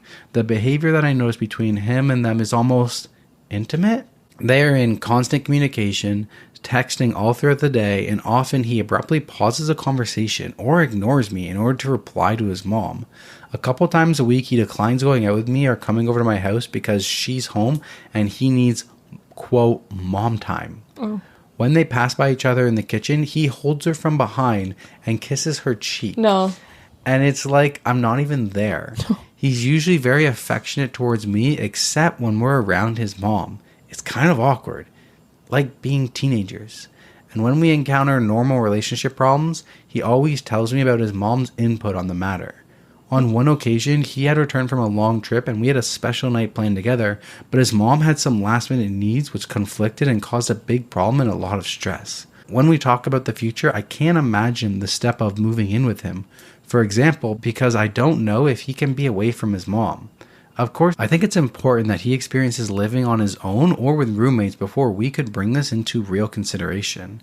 At the very least, I thought about asking that when we have alone time together, if he wouldn't mind putting his phone away and not texting his mom, but I don't want to cross a line. The way I see it, I could break off this relationship sooner or later over this, or I could try to talk to him about this and see if it improves. Yeah, you guys already know my opinions about Mama's boys. Yeah. At first, it didn't sound that bad. It just sounded like she had like a really anxious attachment style to him. But no, this is weird. This is weird. Poor OP, man. Like, she just went from having went from having crazy roommate to finally having like a good boyfriend. But now that she's been dating the boyfriend for a while, he's got a weird relationship with his mom. She just can't win. Yeah. She needs a lucky break. Yeah, she does. My advice, I think I would probably ask him or talk to him about it. Confront him. Don't just leave without talking to him about it. Yeah, it could be overcome if everything else is good. If you already have, if you're already okay with the idea of leaving, might as well just confront him about it. And it can go one of two ways. It can be like, oh, OP's boyfriend will either agree and be like, oh, or maybe he'll be like, oh, I've never thought of that way. If it makes you uncomfortable, I'll try to refrain from doing this as much. Yeah. Or he can be like, no, you're wrong. Bye. Exactly. And if you're willing to leave, anyways, just might as well just see it through. Yeah. Just, not see it through, but just confront him. Just confront him. Mama's boy. Yeah. All right. Nothing wrong with mama's boys. It's I think it's important to have a good relationship with your mom, but Nah. I mean, not you. You don't need one. Not you, but Who wants a healthy relationship with their parents? I just mean it's not Overrated. I just mean it's not a bad thing to have a good relationship with your mom. Yeah. It's just when you have that anxious attachment style that boy moms usually have. And that I know that is generalizing a lot of Yeah. people, but I think it does, and we hear it in these stories all the time, like in-laws. Most of the in-law horror stories Jeez, that sounds are like- from the husband side. Yep. And yeah, I think, and we have touched on this before, I think it's because mothers raise their sons To be the man they want to marry. the man that they want to marry. Yeah. The perfect man. Perfect boy. They get jealous when a woman comes around and they get to reap those benefits Yeah. that they kind of made Exactly. into their son. But yeah, let's move on to another roommate one. More roommates. Okay. Onward. Okay, this one. Yeah. Tell me about it. This one's kind of a part of an inside joke that I wasn't a part of. I wasn't aware of 2 years ago. An inside joke you weren't aware of. Was I aware of it? No, you're I saying? don't think so. I don't know if you've heard of it. I'm but so confused. It's a Reddit inside joke. A lot of our followers will probably Oh, okay. understand it, but I'm going to give some background of it. So the title is Today I Fucked Up by Accidentally Teaching My Roommate's Parrot to Sing CBAT. My roommate doesn't know yet. So I'm going to give some background before I get into the story. What's CBAT? That's what I'm going to get into. Oh, okay. So 2 years ago, a user posted a story claiming that he was initially uncomfortable in bed and went looking for music that would help him ease into intimate interactions with his partners. He said that he was advised to create a playlist which he was comfortable matching the rhythm with. One of the songs on the playlist happened to be Hudson's Mohawk 2011 track CBAT. However, the Redditor revealed that after around 2 years of using the playlist, his girlfriend told him that she disliked the song and that it turns her off in a major way. I'm going to play the song for you guys. Hopefully you can hear it. So that's the gist of it. That is a turn off. Right? It gave me the ick. I don't know why, but when I listened to the song and I'm That gives me the picturing ick. a guy like thrusting to the beat of this song. Ew! Why are you doing that? It gives me. Ew!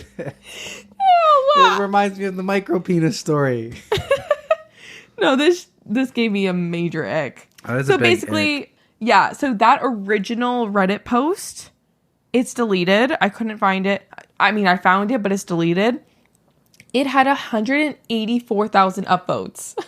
Holy. Yeah, and it was rated fuck up of the month. So it went pretty viral. So that's Yeah. why I think a lot of our listeners might be aware of it. But now that I've given some background, now you guys everyone can understand what the story is about. Yeah, and if you guys are on YouTube, sorry, I had to might have had to clip that song because, copyright, but Oh, shit, really? yeah. That would make sense. Yeah. Okay. So if you guys are listening on YouTube and there's nothing there, it turns out I had to clip that, so you guys are going to have to research that on your own. But everybody else on Spotify, you're good. Well, we'll put a link to it. Yeah, of course. Okay. Yeah. Okay. So the story. I am so dead. My roommate is out of town camping until the end of the weekend, and he's going to kill me when he finds out. Okay, so we all know the story with CBAT. No need to get into that. My roommate is out of town for a week, and I have the whole apartment to myself. 4 days ago, I, 29 male, asked my girlfriend, 29 female, if she would like to enjoy some delicious fun time while blasting CBAT. Her and I are both super weird and are open to doing this dumb kind of stuff. To no surprise, she laughed and said yes. I just thought it would be funny to experience. To my surprise, it really wasn't as weird as I thought it would be. It might be that the love I have for her is so powerful that it left only about 5% of my brain power focusing on the dolphin sounds in the background. The next day, we decided to go at it again, only this time, CBAT was a surprise for her. After a few minutes of kissing, I turned on the music, and we both started laughing hysterically before getting it on. I even lasted longer than one day before, which I now regret. Here's the problem which I stupidly did not even take a second to consider. While my roommate is out of town, I'm taking care of his parrot, who dwells in our living room, which shares a very thin door with my bedroom. This is no ordinary parrot.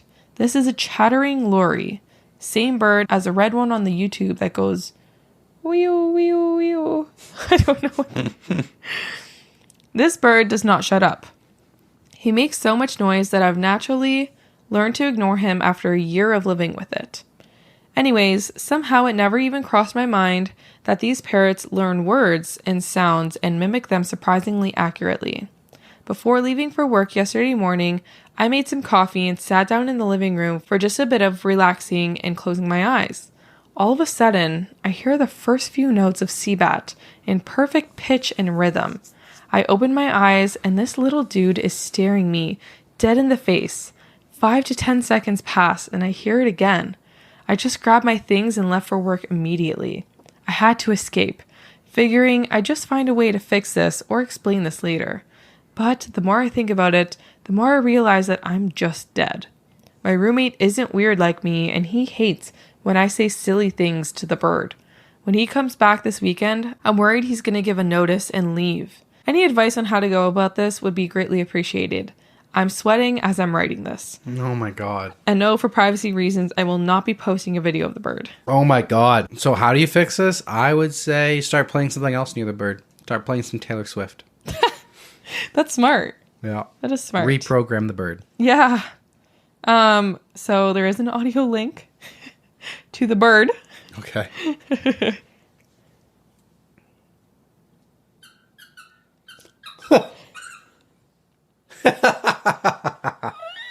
Oh my God. Like, that was pretty good. Yeah, but like the roommate's never going to know that's CBAT. No, well, It's just him doing some chirping. I don't know. I don't know where I was 2 years ago when this was like an inside joke throughout the whole internet, but I think it was like pretty popular. That's true. That's true. So, yeah. Top comment, I remade CBAT using the parrot sample LMAO, and they linked a YouTube clip.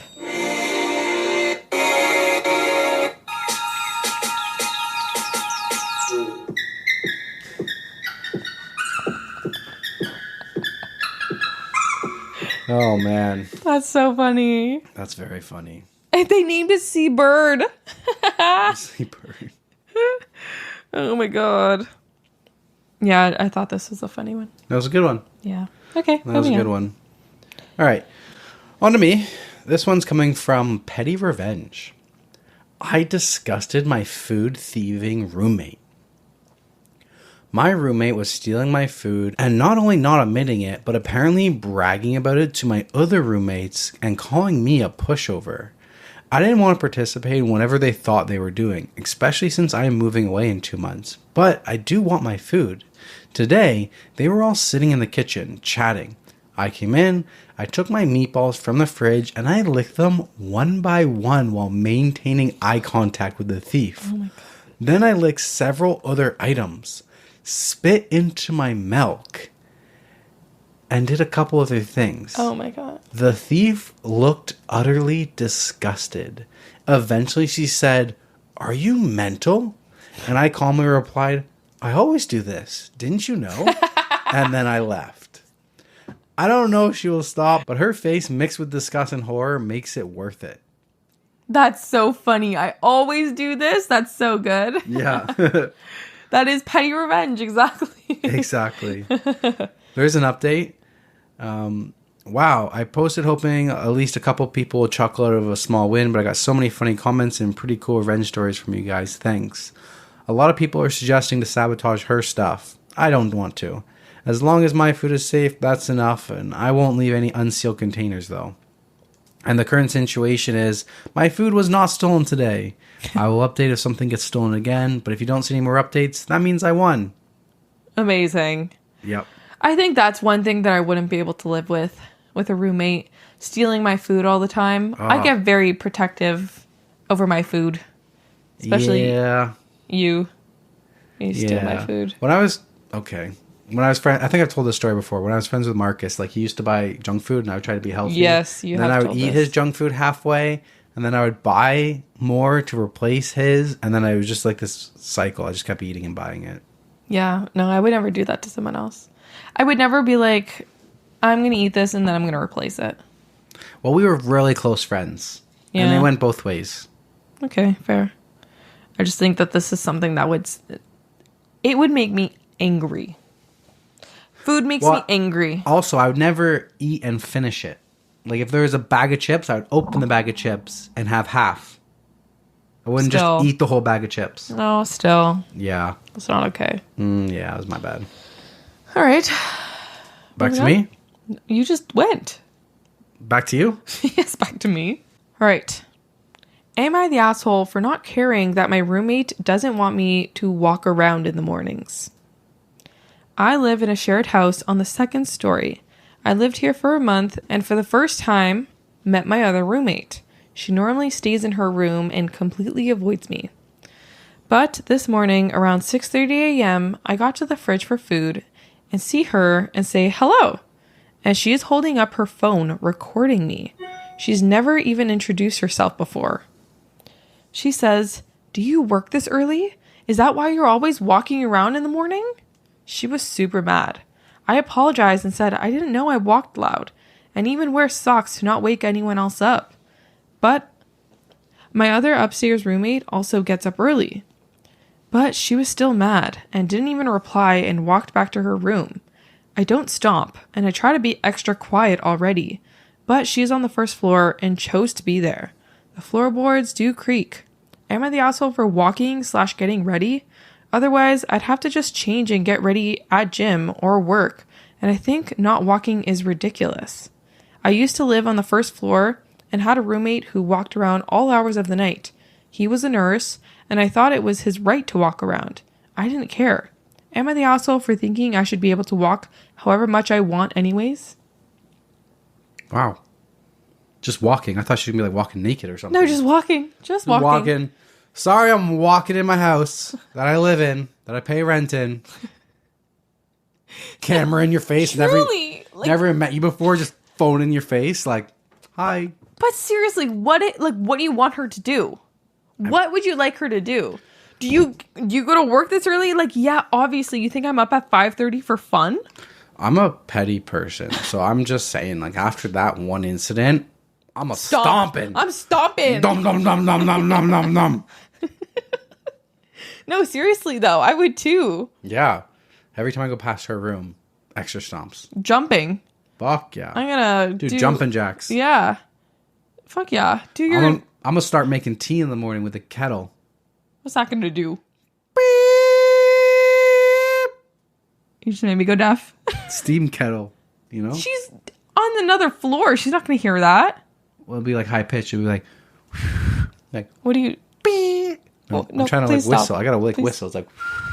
Please. You know? Stop. On the pot. You know, on the pot when the... No. It's not. She's not going to hear it from downstairs. You got to get the older ones that were like you put them on the stove exactly with like the little pinhole and it goes. Yes.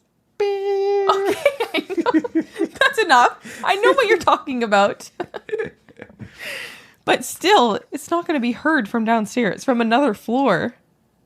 Turn my ringtone on. Jesus. Okay, you're not getting it. Phone's on full volume. Slam the door when I leave. Will be enough. If she can't handle walking. Yeah. Yeah. Take phone calls. Top comment, quoting OP, I lived there for a month and for the first time met my other roommate. She normally stays in her room and completely avoids me. Not the asshole, but if you moved into a house without ever meeting your roommates, then you shouldn't be surprised about anything you get. Ooh, that's a good point. It's true. That's a good point. But like, I moved into the house in college. I can't remember. Did I only meet one guy or did I meet both of them? I think I only met one of them. He's like, yeah, my cousin also stays here downstairs or upstairs or something. I don't know. Interesting. I don't know. All right, moving on. Back to me? Yep. All right. So I think that was your last. This will be my last. How many did I do? I think 7.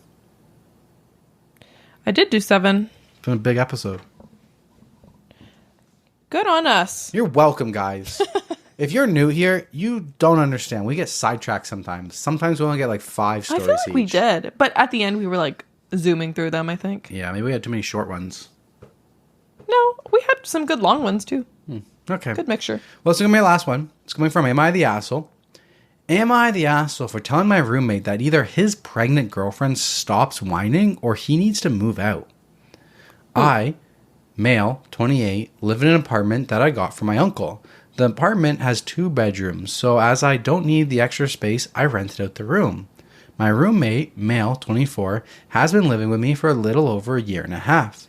He's been dating his girlfriend, female, 24, for like 5 years or so. She lives in another house and has 4 roommates herself.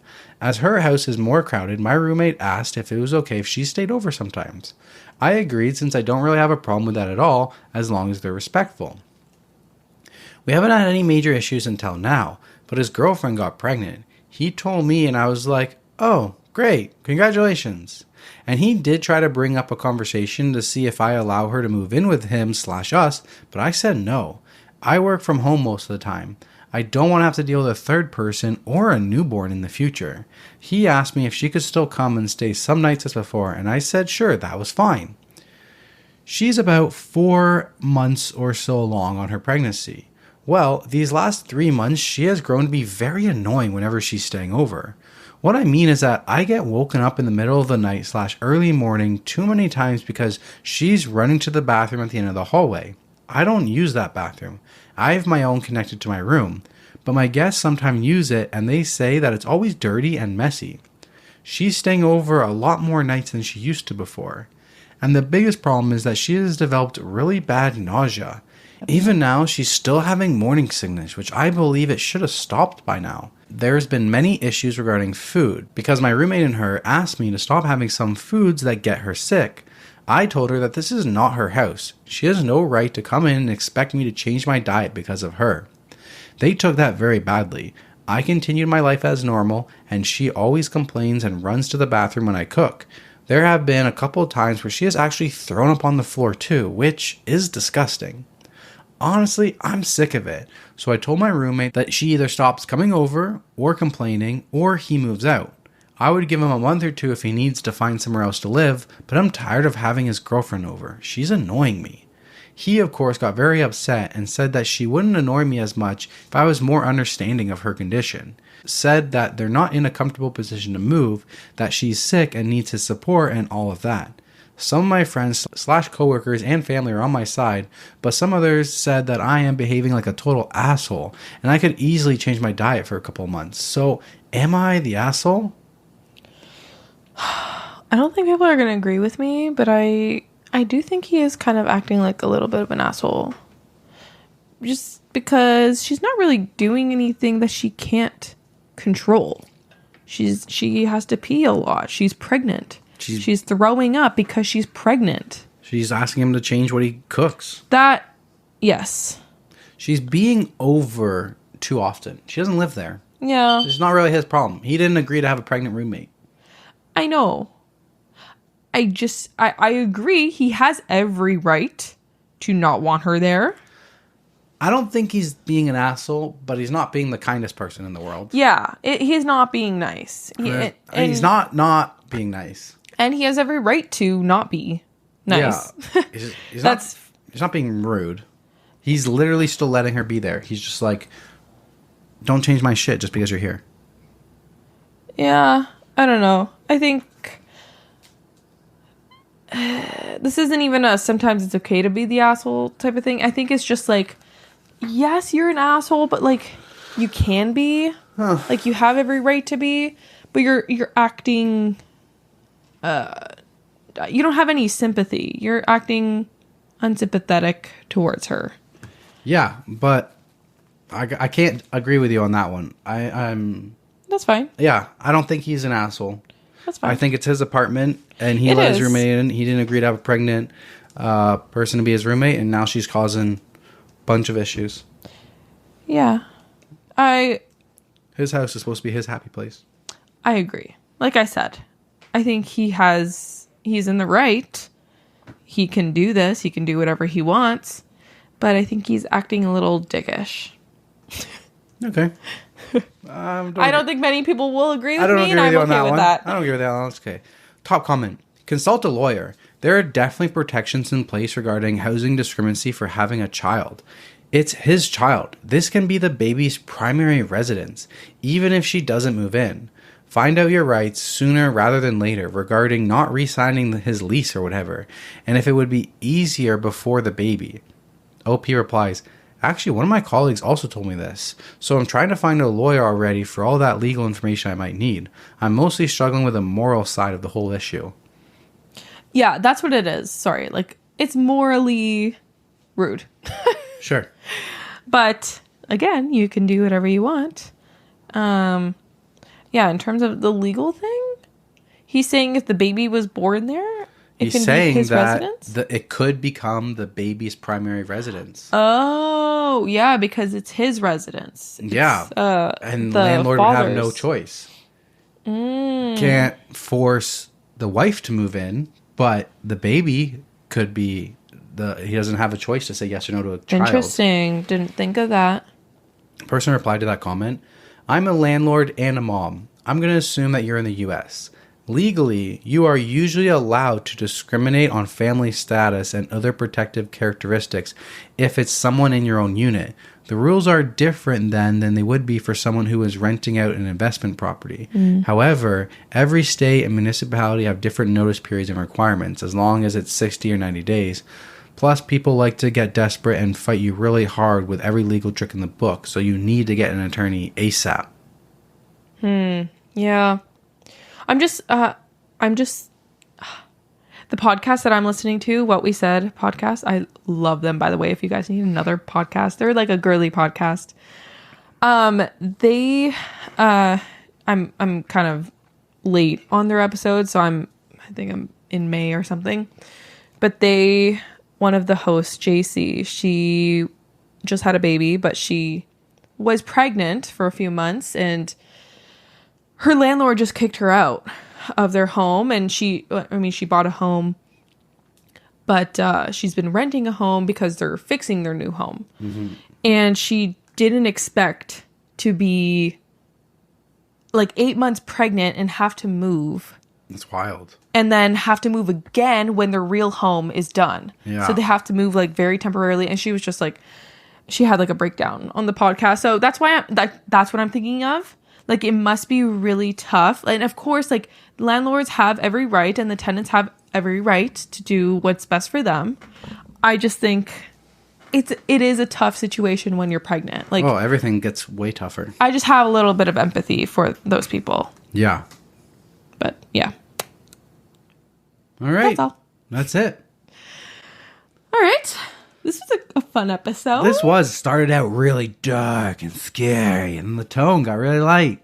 It did start off dark, yeah. But I like how we picked it up. It was good, yeah. It was good. Good balance on this episode. As always, thank you guys so much for listening. We appreciate each and every one of you. Our podcast has truly grown so much more than we could have ever thought. Like, there's so many of you listening that more than we ever could have imagined. Yeah, it's been incredible. Thank you for the sponsors for coming on board. Thank you guys for checking out our Patreon bonus episodes every Friday. So if you guys binged all the episodes, you guys need some more to listen to, check out Patreon. Thank you guys so much for supporting us. We appreciate you. And until next time. Well, we got life updates now. Oh. I'm ready to wrap it up. Andrew! Oh, yeah. He who shall not be named is named Andrew. The name has been confirmed. Madison had her baby boy. When was it? July 11th? I think so. Welcome to the world, Andrew Fergala Hashinkatu hyphen Andrew Michael Fergala dash Katu. No, they're not hyphenating their last name. Nope, they're not. It's a dash invisible Katu. Invisible. Like you don't write it, but he's a Katu. He's a Fergala, but He's half Katu. okay. Yes, we just met him a couple days ago. So she had him while we were away in Italy. I know. We went to see him the day next after. the day after we got back. We got back. We were very jet lagged. Yeah. And he is so freaking cute. He peed on me. Didn't pee on me. He literally peed on me. I was holding him, and then he started crying, and Madison took him away. And then she was like, "Oh, he peed in his diaper." And I was like, "Oh my gosh." And then I looked down at my top, and it's soaked in baby piss. It was a little bit. She was not a little bit, honey. So he's a boy, and apparently you got to make sure that it's pointing down when you put the diaper on, not pointing up at the top of the diaper. Pointing up. So no, she said she said she must have forgot to make sure it was pointing down when she put the diaper on, and it was kind of pointing up. That's why the diaper didn't absorb all of it. It kind of leaked at the top. Oh, that makes sense. And he was laying down on your stomach, so he wasn't like that makes sense. Body down. That's why that kind of happened. Sense. Yeah. Because normally that doesn't really happen. My mom said it's good luck that a baby peed on me. I don't know if that's true. He's so cute, though. I can't wait to spoil him. He's going to be very spoiled because... So spoiled. So how long until he can start riding the dirt bike? A few years, honey. I've already started to look up baby toys. He's going to be 6 for Christmas, so he should be crawling for Christmas. I'm super excited for Christmas. Me too. I'm buying like 10 different things. I can't wait. The very first baby in the family. Yeah. First grandchild for your dad. Yep. On both sides, even Chris's side too. First grandkid, first nephew. He's just going to be very, very spoiled. So spoiled until the next one comes. Rightfully so. Yeah. We can't wait. He's going to be an aerospace engineer. Denver has great hopes for him. Yeah, I'm going to start. We're gonna start putting towards like his birthdays and stuff. We're gonna put them in like little school funds. We're gonna get some school funds set up for him, and dirt bike fund, and race car fund, go kart fund. So yeah, we are very excited to welcome Andrew. I can't wait to see him again. I gotta hold him. He's so small. He's so cute. So soft. Oh, my little fingers. He smells like a baby. Yeah, and little toes and little fingers. Oh my gosh, little blue eyes. Oh, yeah. He's so cute. Madison said we'll have them on again when he can hold his head up by himself. So maybe after Christmas or near Christmas or something. Yeah, probably in the Maybe new we'll year. do a Christmas episode while we go there for Christmas or something. Maybe. Who knows? So yeah, just thank you guys so much for everybody on YouTube. If you're not on YouTube, thank you for going over to YouTube and smashing that subscribe button. Hitting the button on each of our other videos helps out. Dropping those 5-star reviews on Spotify and the Spotify comments. We love chatting with you guys. Everybody on Patreon, supporting us on Patreon as well. We appreciate that more than you know. Thank you guys. Thank you all. All right. We will see you guys on episode 37. Yep. See you then. All right, Teresa, do the outro.